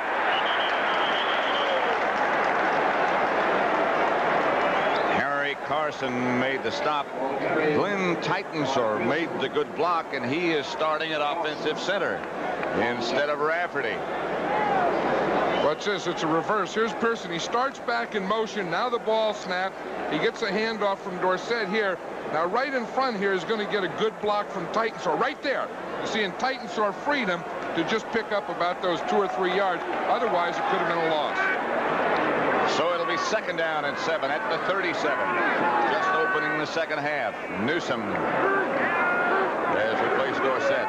Handoff is to Springs, and Springs gets out very near a Dallas first down. He may have it. Brian Kelly and Terry Kennard. Check out that blocking. Well, it's a draw play, so it should start out like pass protection. You see, they're not going to fire into him. Here, the center and the guard do fire down. Geez, that's good blocking, the nose tackle. Then the tackle does a pass protection, and they run between the nose tackle and the defensive end. Jim Burt, by the way, John, has back spasms. He had back problems, and his place has been taken by Charles Cook, number 74. You mentioned that good blocking on the nose tackle. There he is, number 74. That's Charles Cook, and he was just activated for today's game. That's a welcome to the league. The old center blocks on him. The guard comes down. See, then they seal him off, and they invite the end up the field in pass protection and run the draw between the two. Rafferty on the sidelines, Burton on the sidelines. The center and the nose tackle who began. This is Dorsett. Tripped up in the backfield by Lawrence Taylor and really cut down. Fumble. The officials say that they already encountered the ground, and so there is not a fumble. Lawrence Taylor upset. I don't know, but Lawrence Taylor comes through here like he's shot out of a cannon. Watch the I formation. They're going to hand to Dorsett. Now watch, here comes Taylor right in there. Now what they're saying again is that the ground can't cause a fumble. Taylor hit him in the knees, and when the ball hit the ground, it bounced out of Dorsett's hands. Second and 11. As Dorsett lost a yard after that tackle by Lawrence Taylor. He's coming again. Did a good job on him. Pass is intercepted by Terry Kennard. Cowboys are saying he was out of bounds. Usually when it happens in front of a bench, that team gets the call. Let's see what they're going to do. Oh, I think they're saying he's out of bounds. Intended for Tony Hill. Ernie Stotler of the Dallas coaching staff was all over the officials very quickly. That whole Dallas bench was there and happened right in front of him. good call. It was a good call because the left foot was out. He was okay with the right foot. He had the right foot in. The left foot was out. Kennard has one interception. He almost had two more. As Bill Parcells and Brian Kelly confer over on the sidelines. Tony Hill comes out against Terry Jackson. It's 3rd down and 11. Giants showing blitz. They bring a lot of people, but it's not a blitz. Incomplete in the direction of Newsom. Andy Hedden on the coverage, and White will have to punt. I'll tell you, this Giant defense, at the end of the second quarter and starting here in the third period, has really been putting the pressure on White, and it looks like they have that Cowboy offense out of sync now. In fact, it looks like the Cowboys are getting a little frustrated offensively. It certainly does. 4th and 11. Danny White back to punt. This is a situation where you have to look out for him. Leon Bright back deep. White does kick. Good kick. Bright. Field. Got some blockers in front. Rod Hill is down. He runs into his own man. Yeah, that was Pete Shaw. Pete Shaw was coming up to make a block. We see Leon Bright starts to cut back. Now look, he starts to run to the right. Then he's going to cut and go back to the left. Now watch, Pete Shaw is behind him. Pete Shaw is looking to make a block. And he just knocks Leon Bright down. Giants Stadium. Pat Summerall and John Madden with Dallas leading the Giants 17-14, but the Giants coming on. 1st and 10 at their own 20. Jeff Rutledge, the quarterback. Jennings in motion. This is Butch Wolford. And Butch got about 4 before Bob Brunig made the hit. Houston leading Cleveland 16-10, 3rd quarter. Minnesota losing to St. Louis 27-10, 3rd quarter. Atlanta 24, New England nothing, 3rd quarter. Orkowski to White Shoes Johnson, the last score. Detroit over Chicago, and Baltimore leading Philadelphia 19-14. Here it's 17-14, 2nd and 6. As Rutledge goes back to throw, has a man open. Has a man shake free. Has a man still shake free. Butch Wolfolk to the 30, to the Dallas 30. 44 yards by Butch Wolfolk. Finally, Anthony Dickerson, who was the first man to miss him, finally chased him down. And he was a man that had Butch Wolfolk in coverage. It's man-to-man. It's out here to the left. See now, Dickerson is beaten right there by Wolfolk. That's one thing he does wrong. 2, he misses the tackle. And then he says, I got to make up for that somehow. So he chases Wolfolk and finally catches him from behind. Rob Carpenter, as a penalty flag goes down quickly. And the Giants are probably offsides. Harvey Martin, who started the second half on defense for Dallas, made the stop. It's against the Cowboys, not against the Giants.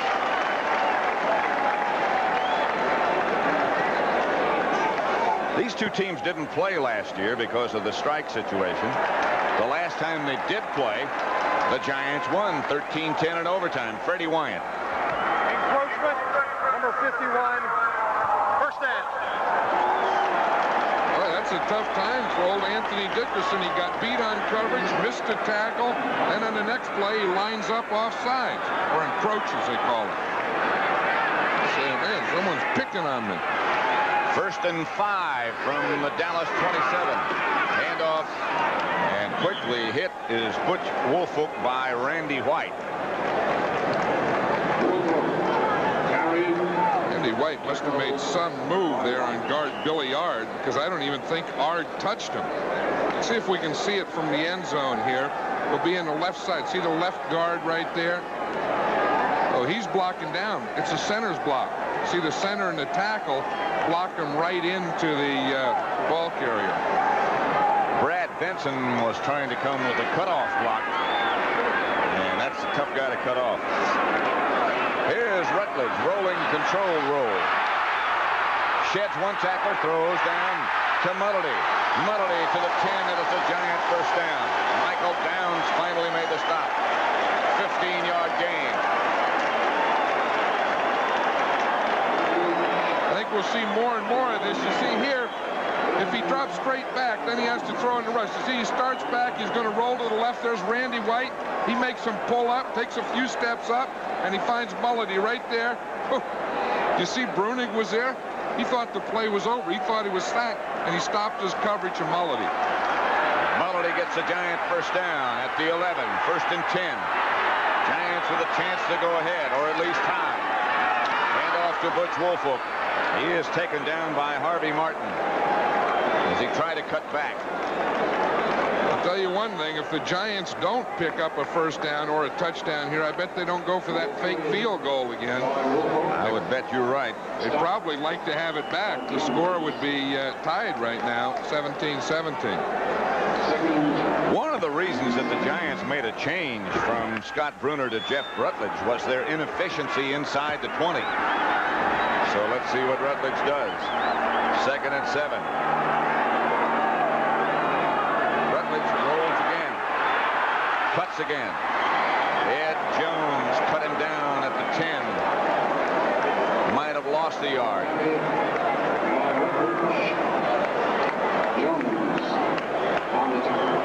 Here it is again. Now Rutledge throws the best to his left. So when he rolls, he's going to tend to roll more to the right. I said he usually throws best to his right. So when he rolls, he's going to roll mostly to the right. That time he wasn't able to get outside. So they're at the 10. And it's 3rd down and 9 for the first. 10 for the touch. Cowboys showing blitz, and here they come. This is Woolfolk. Tried to spin outside, and he's clamped down by Bill Bates, and Ali Haji Sheikh will come on. One of the things that have been disappointing about the Giants this year, as you said, is inside the 20. Now, what they would like to do is they would like to score when they get inside the 20 at least 60% of the time, and they've only been scoring a touchdown about 30% of the time. Bill Parcells feels that when you get inside the 20, you ought to be 100% scoring, and with this guy here, they will be, Haji Sheikh. But 60% of the time, you ought to score a touchdown. It's hard to comprehend sometimes, but he said we felt we were getting too many field goals. Ali Haji Sheikh ties the game at 17. 6:54 left third. CBS Sports Saturday. Ali Haji Sheikh kicks off. Ron Fellows fumbles, picks up, takes his time. Tackled it outside the 12, about the 13-yard line by Frank Marion. Talk about parity. Look at this. The visiting teams have won 62 games, 55%. 32 games have been won by 3 points or less. 60 games have been won by 7 points or less. And there have already been 13 overtime games this year. So the draft establishes strength for the week. It looks like they've done it. You know, in that 13 overtime game, of course, that ties the record. Here we are at the halfway point. We've already tied the record for overtime. Dallas has the football at their own 13, and White goes back, scores tied. Pass complete to Drew Pearson. Terry Jackson pulls him out of bounds. Pearson makes everything look so very casual. That's when you're good. You know, when you've played the game as long as Drew Pearson. This is his 11th year. And, you know, the Cowboys seem to have a lot of injuries. This guy's down, this guy's hurt, he's out. But Drew Pearson always seems to be there, doesn't he? Seems to show up. Yeah, I mean, guy's hurt. He never seems to get hurt or anything. The only time I can remember him being hurt for any extended period was when he hurt himself spiking a ball in the end zone. They don't do that anymore. Here's Dorsett to the outside. Dorsett out for about 8. Terry Jackson made the stop. Drew hyperextended a knee in the end zone with some extra acrobatics. It'll be 2nd and 1 as Dorsett got 9. You know, in that last play, Doug Crosby made a nice block on Lawrence Taylor. They ran at Lawrence Taylor and picked up 9 yards. That doesn't happen very often. It was a good block by the tight end, Doug Crosby. Lawrence Taylor, number 56, lined up outside on the right side, not showing blitz this time, but you never know. And here he comes. Outside quickly. Drew Pearson. Terry Jackson had a hand on it. Tony Hill, I'm sorry, not Drew Pearson. Terry Jackson saying that's about as close as I can get to him. And how did Danny White get that ball into Tony Hill? That was a heck of a throw. There wasn't much room. It really there. was. Let's watch it. We can see how close Terry Jackson is here. Well, from the end zone. White just takes 3 steps back, hits it out there. There's Jackson right there. He just waved his right hand on it. He got by that right hand and into Tony Hill's arms. It's Hill against Jackson on the left side one more time. Pearson is split out wide to the right. Dorsett, the lone setback. White will throw again.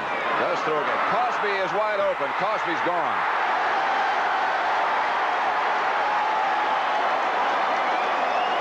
Somehow, they isolated Doug Cosby on Brian Kelly. And you talk about a gawking mismatch, there's one. That has to be a missed coverage here. The Giants were in a double. Let's see if we can see it here. Now what's happening is we're going to get the corner here. Here's the corner. The safeties are going to be deep. Doug Cosby comes straight up the middle here, and the safeties are rotating to the outside. Here's Brian Kelly here. He's the closest guy to Doug Cosby. Watch your play. Now, Doug Cosby is coming right down the field. Now, look, there's Kelly.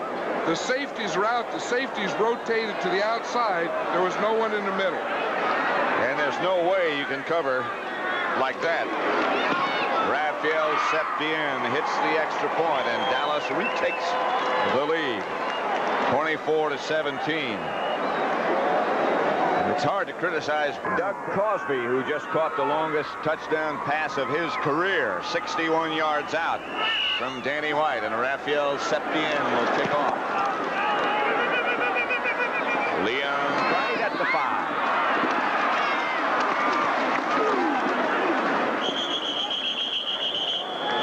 Jim Jeffcoat down to make the stop. Let's watch what happened on the touchdown. Now here's the weak safety, Kennard. He's going to come weak, work here. The corner, of course, here goes here.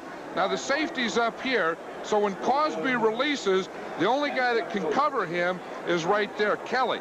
See, the strong safety's up in the line of scrimmage. A weak safety, watch him, he'll work right out here. You see now, just Cosby just blows off the line right there. Now the closest guy is Brian Kelly, and of course that's a mismatch. What did Bill Parcells say about Terry Kennard? They're going to fish him? Well, they did. He went weak, and Cosby went strong. Eddings has the reception, covered by Walls.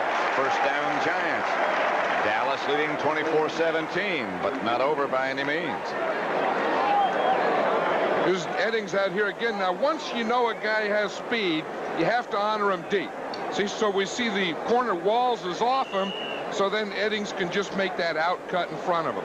You always have to make him think you're going deep. Then you can get those ins and outs and hooks. First down, Giants at their own 42. 5:27 left, third quarter. Jeff Rutledge gives to Rob Carpenter, who cuts back over the middle. Hit by John Dutton. And Randy White on the bottom of it, too. Couple of other scores. Tampa Bay 12, Pittsburgh nothing, third quarter. 4 field goals by Bill Capice. Buccaneers long overdue. Houston also long overdue. They lead Cleveland 16-13 third quarter.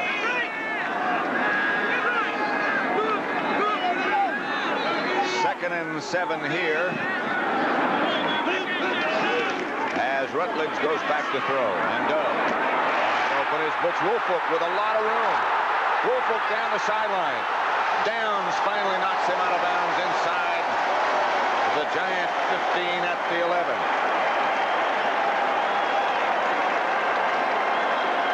Cramps, I think.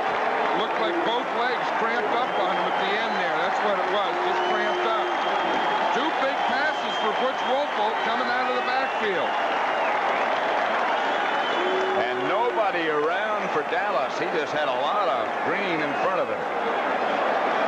here on the right. Now he's just going out here to the right flat. Rutledge sees him.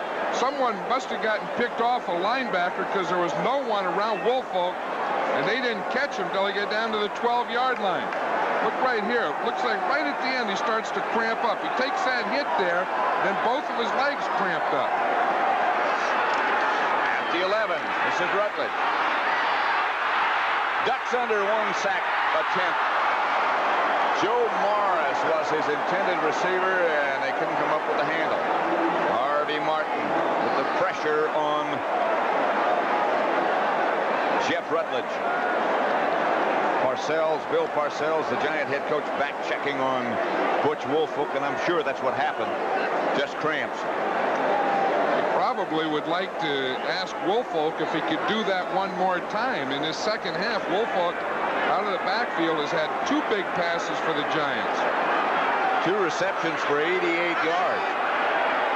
Second down from the 11. They need 10. Rutledge. Incomplete. No interference. No flag. No nothing. Ernest Gray, the intended receiver. Everson Walls, the defender. Watch him coming at you. I think Ernest Gray is saying here that he was bumped before the ball got there. Now remember the rule on pass interference is the defender can't touch him until the ball gets there. That looked like a legal defensive play. And a very good one. That was something. Everson Walls was on his back from the outside, reached around him with his right arm and got his hand in there. So it'll be 3rd and 10. And again, the Giants have trouble inside the 20. Woolfolk is back with Carpenter. He's the other running back, and Rutledge goes shotgun, and the Dallas Cowboys show blitz. Gray can't hold it. Fellows was the defender, and Ernest Gray just couldn't get the handle. I'll tell you, you can't blame Jeff Rutledge for that one. That's about as well as you can throw the ball on a blitz. Now, this ball has to be caught. Ron Fellows makes a nice job. He does a nice job of hitting Gray there. But doggone, when a receiver on the goal line, you have to play like a linebacker there. When you get on the goal line, you have to make those plays. I mean, that was a good throw, good protection, and Gray has to make that play. However, he didn't. So Ali Haji Sheik from 29 yards out will try the field goal. He gets it up in the air so very quickly. He's only missed 2 all year, and he hits that one. And so it's Dallas 24, the Giants 20, and we have Dallas 24, the Giants 20. With 4:21 left, 3rd quarter, as Ali Haji Sheik kicks off. And it'll be Fellows. Coming left. Fellows out to about the 23 or 24. Frank Marion made the stop. Next Saturday begins with the NCAA today. It'll either be Pittsburgh against Notre Dame or Florida, Georgia, plus regional games, 3:30 Eastern Time, right here on CBS. Right now, Pat Summerall and John Madden at Giant Stadium, where the Cowboys lead the Giants 24-20 with 4:10 left, 3rd quarter. Tony Hill comes wide to the left. Drew Pearson is out to the right. Handoff is to Dorsett. And Tony D bangs out for about 8 yards. Bounces for a little bit more, but they'll move it back. That was an interesting play here. It's a sucker play, and what they're trying to do is they sucker the nose tackle. Now watch the center here. Instead of blocking straight ahead, he'll just go back. Watch him. He just goes back, and he lets the nose tackle take him out. The nose tackle goes with the center off to the right, and they just sucker and run right up the middle.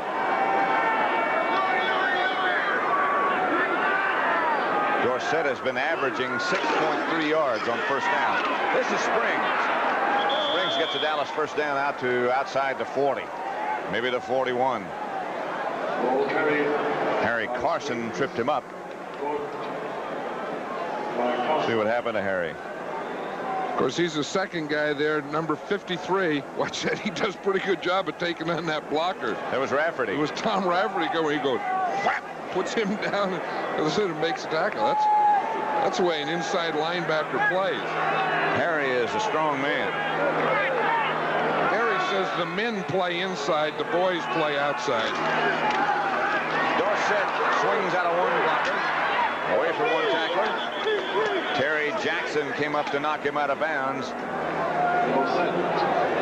Dorsett just barely got headed upfield. That's Anthony Dickerson over on the sideline. Houston 19, Cleveland 13. Florian Kemp just kicked a field goal. Buffalo 27, New Orleans 7. Ferguson has thrown his 4th touchdown pass, and St. Louis running away from Minnesota 34-10. Philadelphia now has taken the lead over Baltimore 21-19. It's 2nd and 8 at Giants Stadium, with Dallas leading the Giants 24-20. Interesting games going on. Tony Hill shifts out in motion. White back to throw. Does throw. Incomplete. Drew Pearson, the intended receiver. The defender was Mark Haynes, who did an excellent job. And the rusher was Lawrence Taylor, who knocked Danny White on his back. Watch this. He'll come from the left of the screen. Now, there's pretty good pass protection here in the middle. Now, watch Taylor here. He's working on Howard Richards. Watch. Oh, it was Carson. Excuse me. I thought that was Taylor. But, Jesus, Danny White threw that ball. Ooh, did Harry Carson give him a lick. So it'll be 3rd down and passing down for Dallas. And Danny White will operate out of the shotgun. He has all of those weapons in there with him. Butch Johnson, Newsom, Giants showing blitz, and here they come. White going deep. Tony Hill. No. Jackson back there with Tony Hill. Penalty marker is down quickly.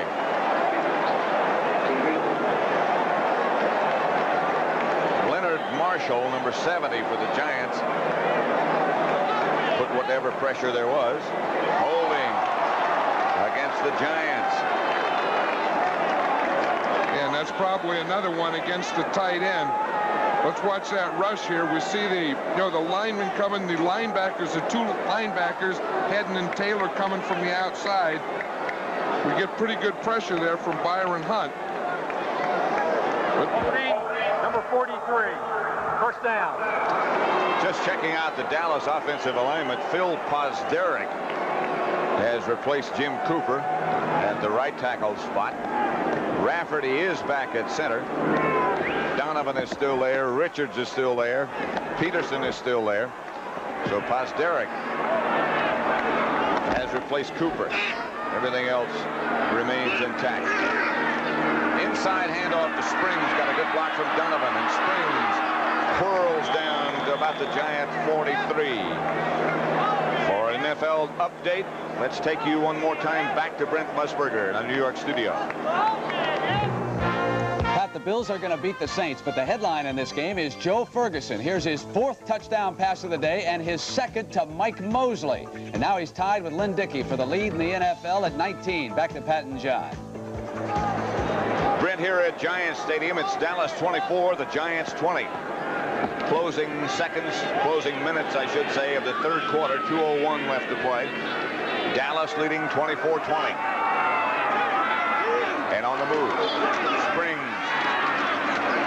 cuts for a 1st down to the Giant 40. Lawrence Taylor was the first man to make contact with Ron Springs. He is having a good year. He's probably the most underrated player on this Cowboy team. He's their leading receiver. He scores. He blocks for Dorsett. He runs the ball. I'll tell you, he does everything. And last week he threw it. Threw it left-handed to the quarterback. Of course, that play was the only reason Danny White was eligible is because he was in a shotgun. Had he been up under the center, he wouldn't have been an eligible pass receiver. 1st down, Cowboys at the Giants 40. White goes back to throw. Gets it outside quickly, and this is Ron Springs.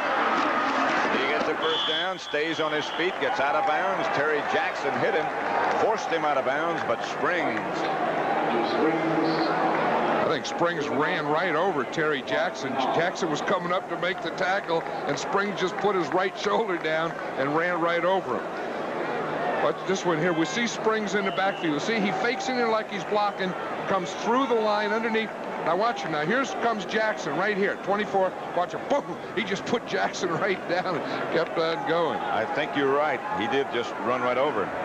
Never forget the game he had against the Eagles a couple of years ago, when they really had to have it. Dorsett got hurt. Springs was then a tailback. Did a whale of a job. Got Dorsett now swinging to the outside. Flag goes down. Everybody's pointing fingers at everybody else. It's going to be against the Cowboys, I'm sure. Bill Courier made the stop finally. I think it's going to be some kind of holding against the Cowboys. And it's either going to be on Ron Springs or Drew Pearson, because somehow they double teamed out there on Mark Haynes, and one of them held Haynes. Haynes is there yelling and said, if two of you block me, you don't have to hold me. It's either going to be on 88 or 20. Freddie Wyatt, the referee, out to check on things. By the way, the rest of his crew, the umpire is Dave Moss. The head linesman is Tony Viteri. Line judges. Number 88, first down. Pearson. Well, it was Drew Pearson. Now watch him. He's going to come up here in a run block. Here comes Mark Haynes. You see him? Now right there, it looks like Pearson got his hands out. Then he grabs him from behind. Right there. He has a right hand on his jersey.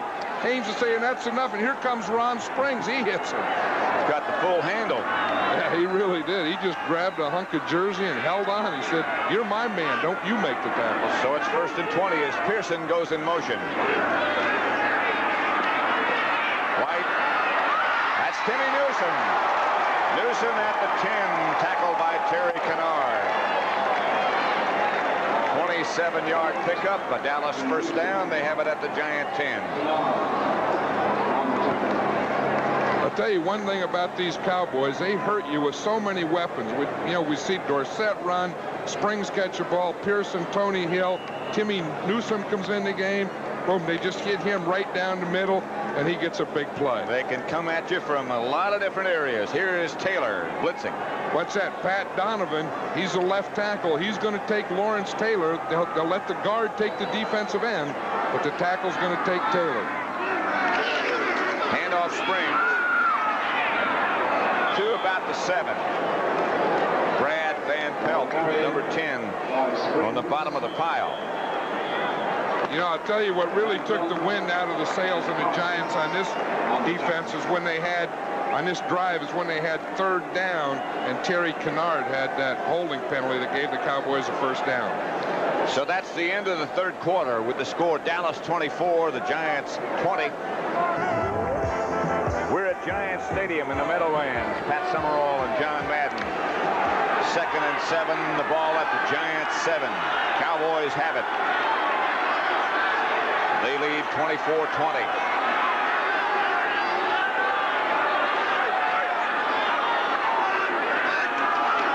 White back to throw. Has a man, Drew Pearson, and it's a Dallas touchdown. Danny White. Drew Pearson. Captain to captain. That's the reason for those C's on the shirt. Here it is right here. It's a 3-step drop, just a slant in here to Pearson. He got by. I don't know what happened to Terry Jackson. He just let him go, and then the weak safety Terry Kennard didn't get over there. Watch this. Jackson lets him go, and Kennard's not there. And Raphael Septien with Glenn Carano holding will try to put Dallas with a bigger advantage, and he does. Septien hits the extra point, and it's Dallas 31, Giants 20. Let's watch that touchdown for here. Now, it's going to come from out here, and we're just getting a slant right here. Now, here's Terry Jackson. He has him, and Kennard, the safety, should be over there, too. Watch him now. He runs the slant. Jackson just let him go. He just let him go, and the safety didn't get over there. He didn't even point to him. He didn't even point to the other defender. Madden at Texas Stadium. Dallas leading 31. We're not at Texas Stadium. We're at Giant Stadium. I'm sorry. It's a bigger hole in this roof. Raphael Septien to kick off. I think Raphael brought a bad tee with him to this game. See, the ball just fell off again. He had to use a holder once already. Septien to Leon Bright at the 3. down by Bill Bates.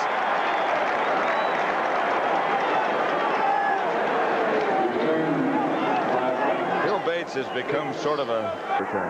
It's just, you know, it's the fastest guy isn't always the first guy down there. It's guys like Bill Bates. Look, he passes everyone, just runs right through, makes the tackle. Jeff Rutledge back to throw, throwing deep. Picked off by Dexter Clinkscale. And Dallas will have the ball back. Floyd Eddings was the intended receiver, but Clinkscale and Downs were down there quickly. But hold it, there's a flag down. Probably against the Giants for leaving too soon. That's one that's tough to throw. It's tough to throw into that post when there's another safety in there. Offside offense, declined, first down.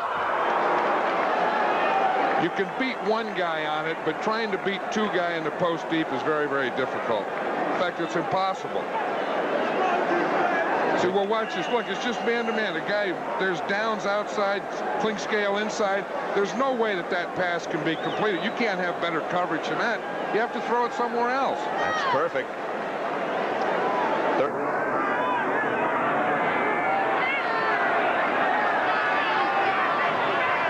After the interception, Cowboys take over. Rafferty is back at center. Fosderick is still the right tackle. White gives off to Dorsett. Dorsett sees so much, feels so much. Yeah, what he saw in that time, he saw Cosby make a block. Kennard didn't know what happened. Kennard starts to run away from it, and Dorsett blocked off it. Now, watch here. Here comes Doug Cosby in motion. He's going to come out here and block on 43, Terry Kennard. Now, look, Kennard turns, and he starts going back the other way. Dorsett sees it and just runs right off that turn. He doesn't miss a thing. Nope. 4 yards for Tony. 2nd and 6. 13:55 left to play, fourth quarter. Springs breaks a tackle. Brad Van Pelt finally wraps him up. Other scores. St. Louis 34. Minnesota now 17. Dills just hit Sam McCullum.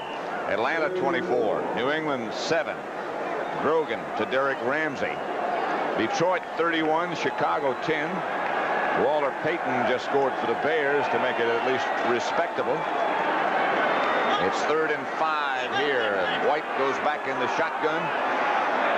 I've just got a feeling there'll be something strange going on right now.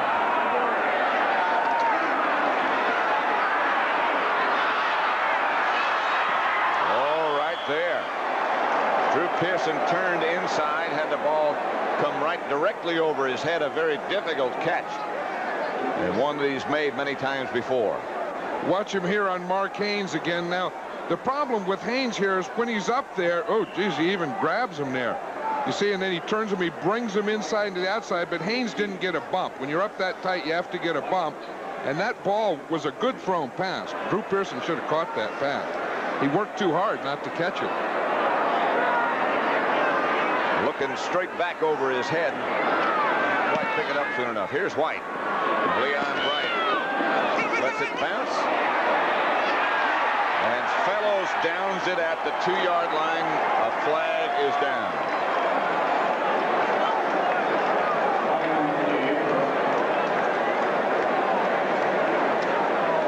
You know, Danny White says he likes to punt. You know, being the quarterback, he says if something bad happens, he said he can take it out on the ball on the punt. And usually when he has to punt, something bad did happen the play before, or he wouldn't be punting. He said he can take it out on the ball and go, what? Take that, you ball. You know, Tom Landry said last night he was still looking for a new punter.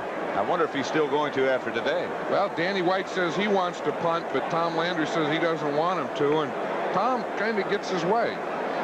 Yeah, he has for a while, Anthony. He had dinner last night with the owner of the Giants, Wellington Mara.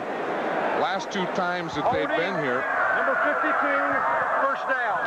Last 2 times the Cowboys had been here, he'd also had dinner with Wellington, and they lost both games. He said, this is the last chance I'm giving that deal. Of course, Tom played here with the Giants. Giants gets out of the huddle quickly. They trail the Cowboys 31-10. Backed up way deep.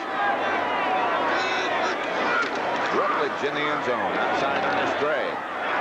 Dennis Thurman out there with him. Stops him after about an 8-yard pickup. This is the type of thing that's very tough to throw from your own end zone, because if you have any holding penalty, it's a safety. But they did it, a 3-step drop, boom, just a quick out there to Ernest Gray. More than 8 yards, very close to a first down. Is a first down. I said a minute ago that Tom Landry played for the New York Yankees. Some of you may not remember that there was a football team named the New York Yankees. And that's who Landry played for after he came back from being a bomber pilot in his career at the University of Texas. 1st and 10 Giants. Rutledge to Wolford. Chased by Dickerson. Still on his feet. Still on his feet. Butch Wolford by Everson Walls down to the Dallas 45.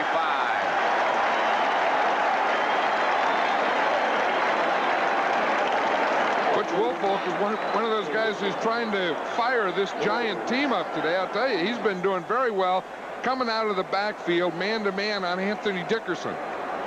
Watch him right here. You see he has him beat by a couple steps. Now as he turns up, we'll see Michael Downs come to block him there or to tackle him. Boom, he just runs right over him, does a little spin, and he finally gets taken down by Everson Wall. That's pretty good. You beat one, run away from one, run over the next guy. He has 3 catches for 131 yards. Wolford. Rutledge back in the pocket again. This one's picked off by Dennis Thurman. He gets one good block. Thurman still on his feet, taken down finally by Mulledy. Dickerson and Wolford going at it a little bit. The Giants have had 5 turnovers, and that is hard to overcome. Well, there's a flag on that play. Let's see if we can see how it started. Wolfolk, of course, have been going against Dickerson all day. 51, unsportsman, number 25, first down. You know, I wonder why they even bother throwing flags on those things, because all they do is say unsportsmanlike conduct this team, unsportsmanlike conduct that team, and it's all off. Why don't they throw it to the guy who starts it? Ought to be the guy who's in one of the Cowboys' best game, but they're proving it even when they're not. They're really that much better than the Giants. Dorsett loses the ball. Giants pick it up. Terry Kennard picks it up.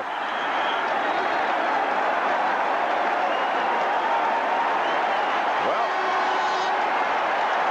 maybe we talked too soon.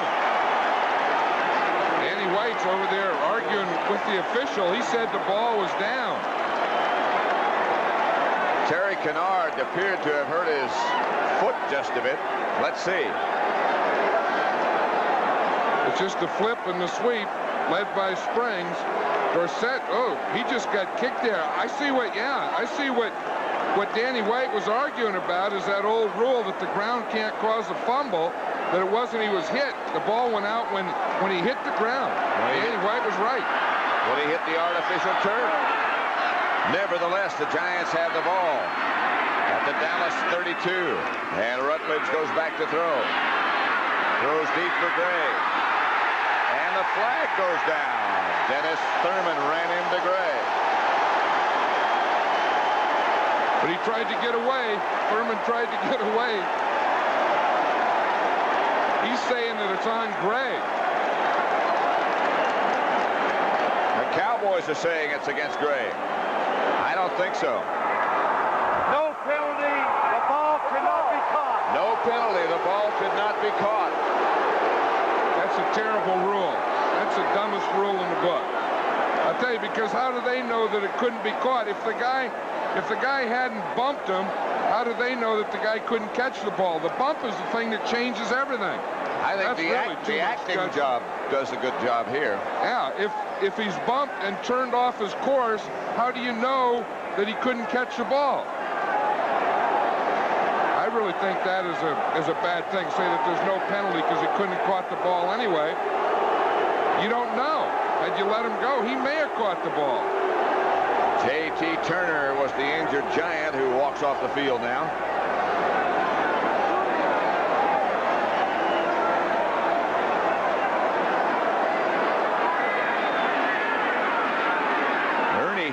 has taken Turner's place. 2nd and 10.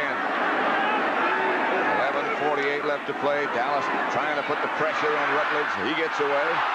Still on his feet. Dumps, throws, intercepted by Brunig. He wasn't sure he had the handle. Miller brought him down, but Brunig, after checking out the label, finally tucked it away. Hey, this is a long, long day for Jeff Rutledge. He's had his interception problems. He's had his fumble problems. Here, of course, he's just scrambling. See, he starts out, can't find anything, can't find anything.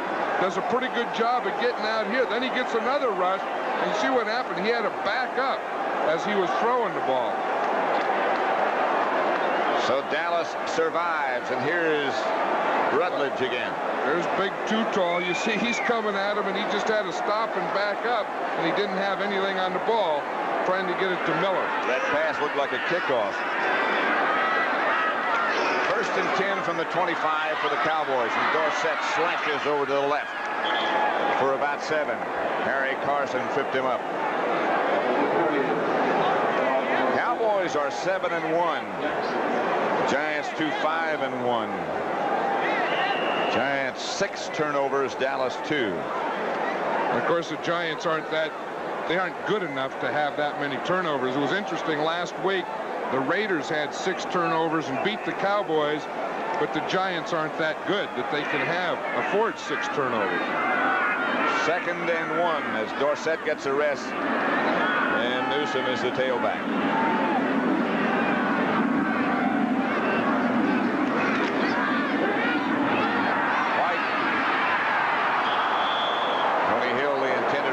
Terry Jackson, the defender, and Hill had a couple of steps just to bring you up to date again. 4th quarter.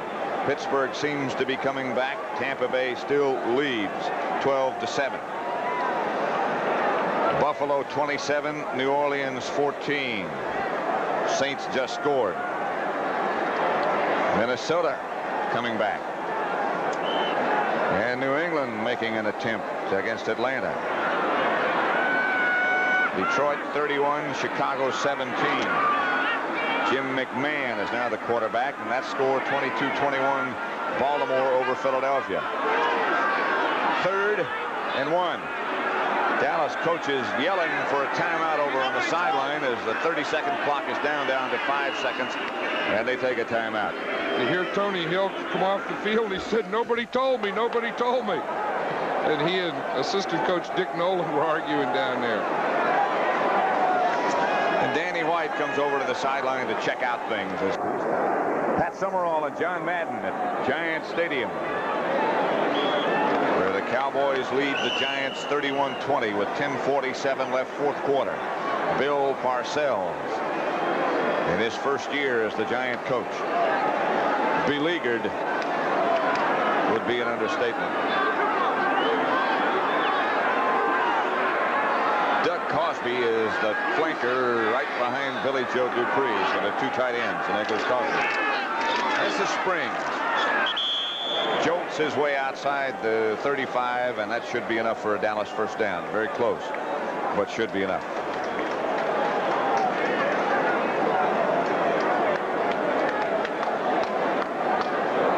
You know, it's been interesting over the years watching Doug Cosby develop as a tight end and as a blocker. On short yardage, always bring him in motion, and he leads in on that play. And he's really getting to be a pretty good blocker. He's starting to look like a guard now. But watch him come in. He'll come in right there on the right of the screen. You see him? He just put his helmet in there, square, you know, knees bent, toes straight ahead. Boom! He's blocking like a guard. I got the impression when he first came up that he wasn't ready for that. But he has developed. This is Dorsett, cut down by Harry Carson. But he got about 6, and Dorsett now is slow in getting back to his feet. Carried 21 times for 85 yards.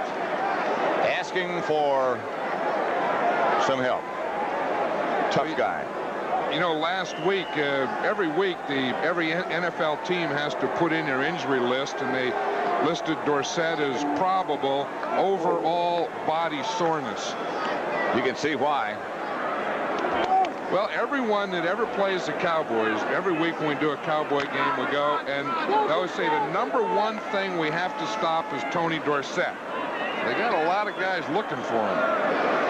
Newsom is giving him a rest now on 2nd down. White back to throw, going deep. Tony Hill. Terry Jackson back there with him. Tony Hill will score for Dallas. Another one of those cases where the pass is underthrown, and it works to the advantage of the receiving team. He got him alone. That's really man-to-man coverage all over the field. As you said, Tony Hill just stopped, came back, caught that ball. Watch, it'll be out here to the left. Pretty good pass protection there. Lawrence Taylor got knocked down. And we see right here, Jackson's in pretty good position. His momentum carries him past Tony Hill. He stops, Hill makes a move there and goes in for the touchdown.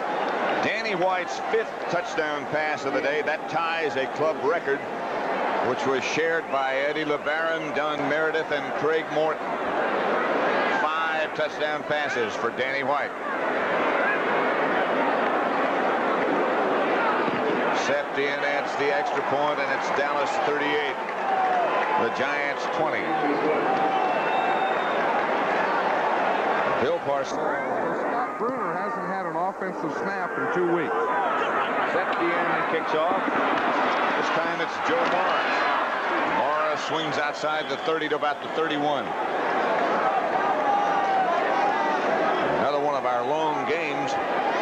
First final of the day. Atlanta beats New England 24-13. Their record goes up to 4-5, and don't count them out of that picture at all. With people like William Andrews and Steve Bartkowski, they'll be factors.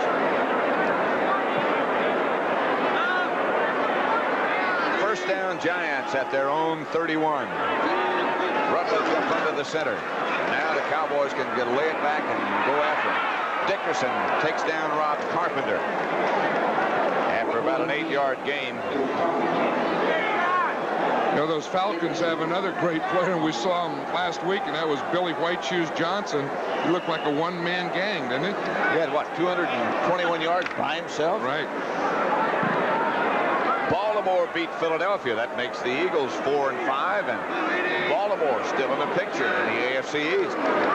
Here is Butch Woolfolk cutting back and cutting out to the 45. Stopped by Dennis Thurman. Of course, the Jets play San Francisco later on this afternoon. The 49ers appear to be back, don't they? I'll tell you, they looked that way in training camp. Last year, they just never seemed to regroup from their Super Bowl season. And this year, from the day they went to training camp, they look much, much improved. The Cowboys now go with a 4-man front, 2 linebackers, one of whom is Bill Bates. Oh, what a hit on Butch Woolfolk by Dennis Thurman.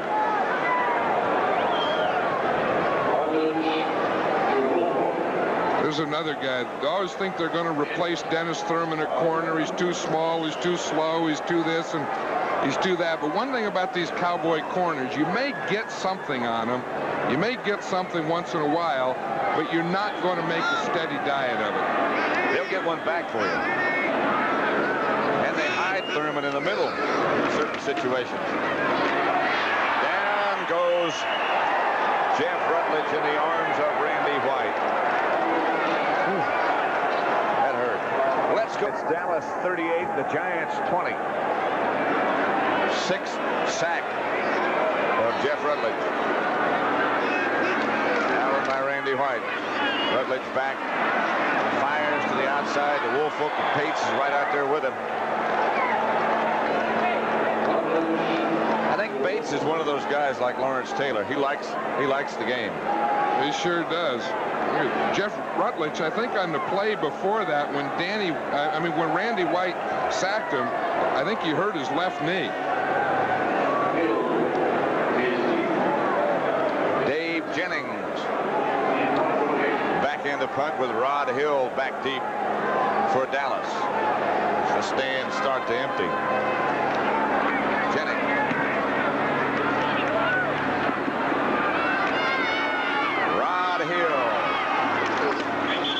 outside the 25, 26.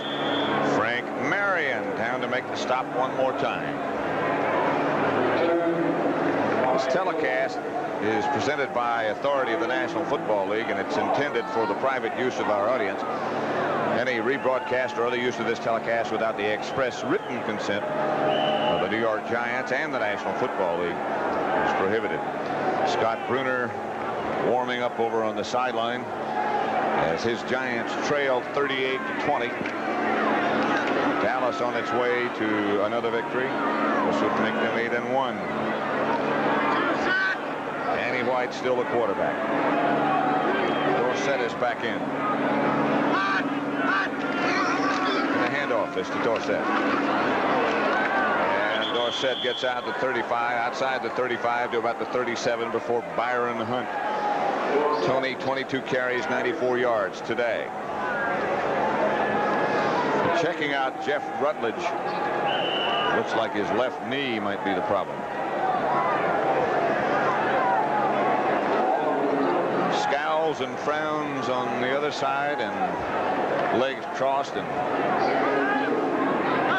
it just looks like it's all in a day's work for them, don't it? Yeah, it does. It really does. 2nd and 2. 8 yards is the way it's supposed to be. Springs, Cowboy first down. You know, we don't mean that. I know in a disrespectful way. They just go about it in a methodical way. Well, they do, and I really feel that's Tom Landry's approach to it, because Tom goes about it in a methodical way. He's not an emotional man. He doesn't get all fired up for anything. He knows that there'll be another week. You just get ready, and you have a job to do. You wear your suit and necktie to the game, and you take it off, put on your football suit, go play the game, and go to the locker room and go home again. And there'll be another game next week.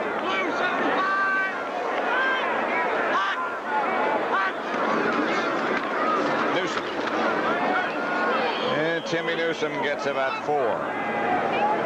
Dallas keeps cart. Heading for the locker room.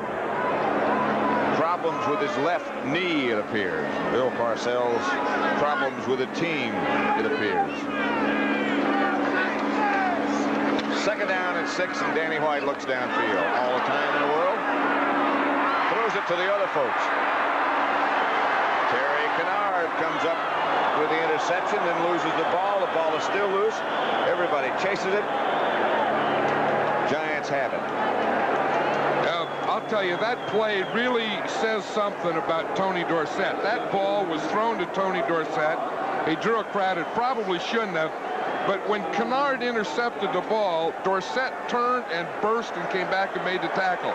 Now, that's the type of player that is an all-out player, because watch him here.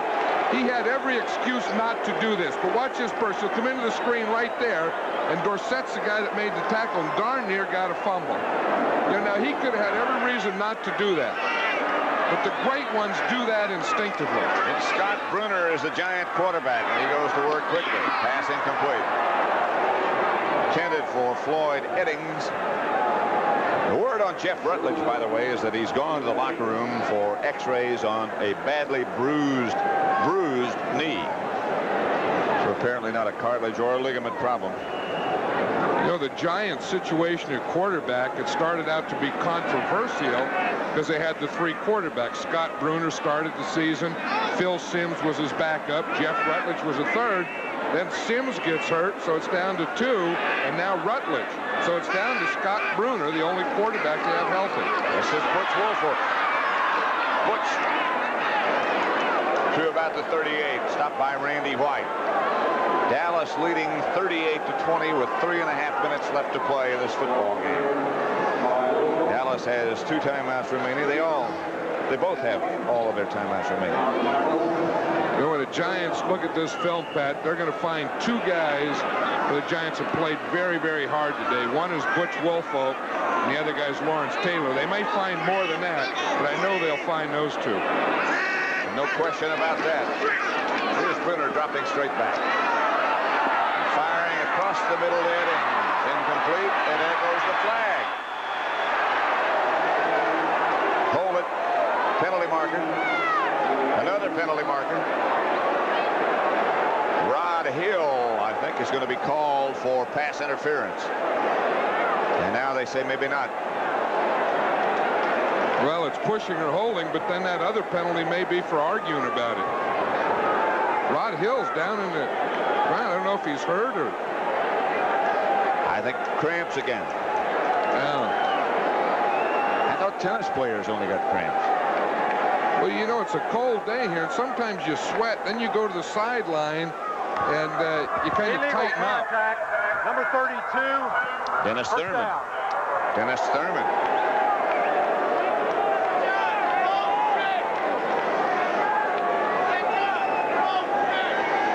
That's Dave Jennings over on the sideline. I'm not sure what he has in mind.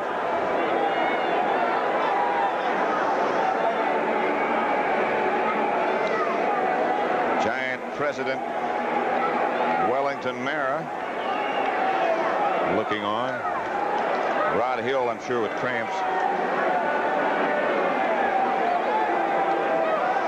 Boy, you think about what we mentioned at the top of the show. Excuse me, John, go ahead. I'll tell you, that was a heck of an effort right there. Yeah. No wonder. I mean, he deserved to get a cramp on that one. He really stretched out. But you know what happens, I think? Here's what I was saying. You know, it gets cold, and then they go in and they play, and then they sweat, then they come off on the sideline, and they kind of tighten up. Then they go back in, and they stretch out like Rod Hill did on that play, and it's easy to get a cramp. I mean, the worst thing is it's easy also to pull a muscle. You think about the fact that this stadium seats almost 80,000 people. We were just showing you Wellington Mara a minute ago, who is the president of the Giants. You think about the fact that they've had 73 consecutive sellouts ever since the stadium's been open. And when his father purchased the team, it was $2,500. Good return on investment. Not bad. Winner for Woolfolk. Dennis Thurman on the coverage. Let's forward it. Legal, touchdown. No forward motion, right? You called it. Here's Brunner back to throw. Under pressure. That's going to be out of the end zone. Rod Hill caught that ball. He got that cramp again. He did. Yeah, they took him out for one play, and then he came right back in. That was the same thing. It's a cramp in that left leg. Well, both legs, I guess. You talk about triple coverage, man. That's throwing into coverage. That's 4 of them. That's quadruple coverage. Now watch Rod Hill. He goes up the highest. He catches that ball right there. He was out of bounds. I mean, it doesn't count. He was out of the end line. That was quite an effort. That looks like back at training camp. I'll tell you what. Well, let's look at some other scores. Detroit 38, Chicago 17. That's the final. The Lions have gotten suddenly tough. Houston and Cleveland tied at 19 in the fourth quarter. St. Louis 41, Minnesota 31. Cincinnati 6, Green Bay nothing. First quarter. Pete Johnson scored the touchdown. Miami leads the Rams 7-0 first quarter.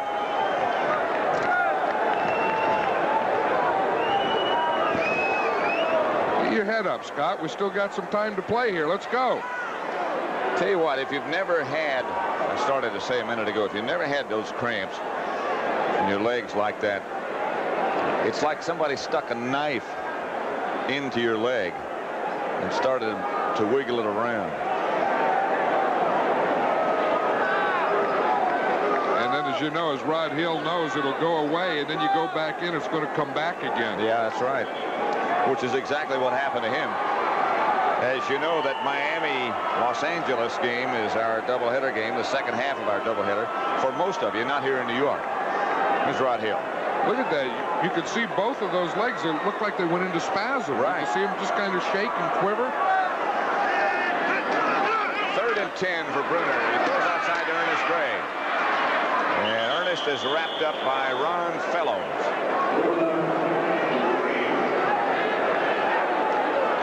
Dallas 38, the Giants 20. Dallas on its way to being 8-1. The Giants to 2-6-1. And wondering. 4th and 2, and of course they've got to go for it. Butch Woolfolk and Rob Carpenter behind Scott Brunner. Brunner throws quickly. Incomplete.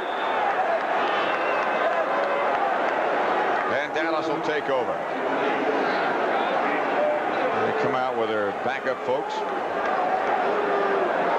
Chris Schultz. Brian Baldinger. Backup offensive linemen come out for the Cowboys. Phil Pozderac, who's played quite a bit. Robert Newhouse comes out. Cowboys leading 38-20. The last time they were here, you recall, the Giants won in overtime 13-10. They didn't play at all last year, so that was year before last because of the NFL players' strike. Newsom and Newhouse. This is Newhouse. Robert Newhouse to the 30. How about that little piece of trivia we heard last night? 2 minutes remaining. The only player on the current Cowboy roster to ever score against the Cowboys was Newhouse. In the college sellout, this is the only game you can see. But most of the rest of the country will see the rest of that game. Newhouse over the left side, close to a first down, stopped by Harry Carson.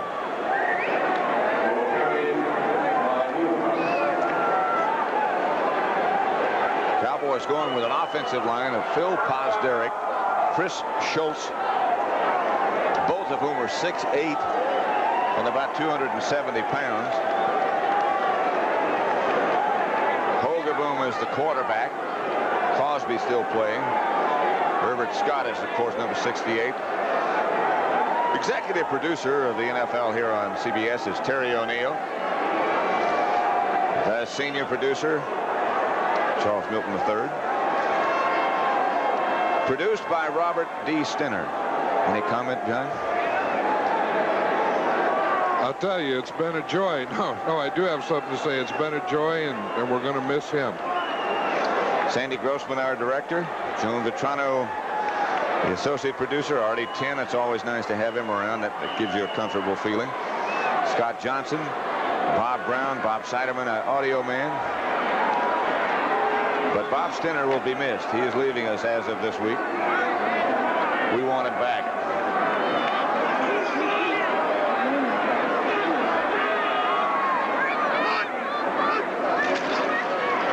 Here's Gary Hogeboom outside to Jimmy Newsom, and Dallas will keep the ball. For another here, the Giants 20 here. A minute 47 left to play at Giant Stadium. Cowboys have the football. Gary Hogeboom is the quarterback. Robert Newhouse and Timmy Newsom are the two runners. Newhouse. And Newhouse. Brian Kelly on the stop. Think about a guy like Robert Newhouse, who had been a starter for oh so many years as the player representative for the Cowboys. Now plays on special teams and backup like this and plays with all his heart. Well, you know, that's the type of thing that the real special people can do. You know, and Robert Newhouse is that type of guy. I mean, you know, the real team type of guy. You know, whatever the team needs, I'll do it. I want to be a part of it. You mentioned last week that you ran into one of my ex-players. It was the same type of guy, Pete Banaszak. Right. Pete Banaszak had been a starter at halfback and fullback, started in a Super Bowl, finished up, and he was a short yardage guy and a special teams guy, and he gave everything he had plus more. He really didn't have that much.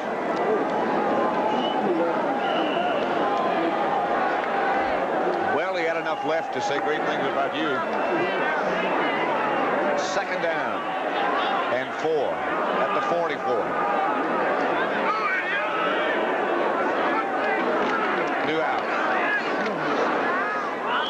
Newhouse at about the 46 is wrapped up there. Danny White. Harry Carson with the stop. Danny White with 5 touchdown passes. Talking with our friend Greg Aiello of the Public Relations Department of the Dallas Cowboys, and don't they do a good job in that area? They sure do. I'll tell you, they always give all the information you needed, hospitality, everything.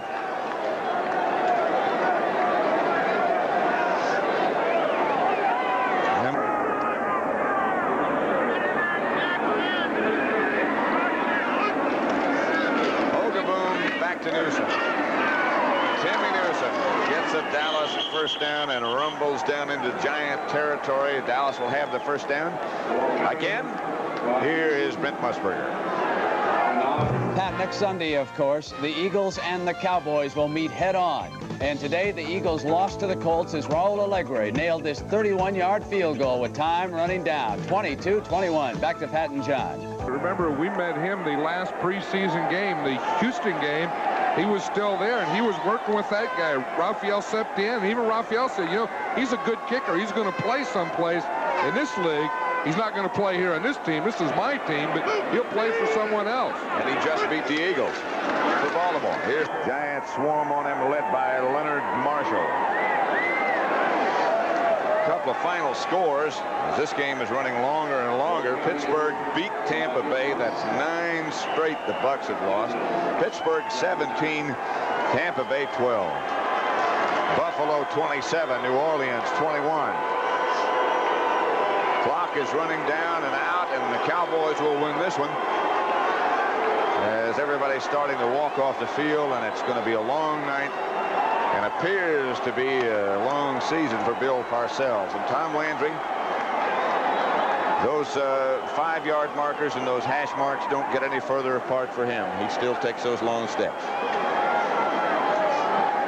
So for John Madden, this is Pat Summerall saying so long from Giant Stadium. Be sure to stay tuned for the second half of our doubleheader as the Los Angeles Rams visit the Miami Dolphins. Once again, the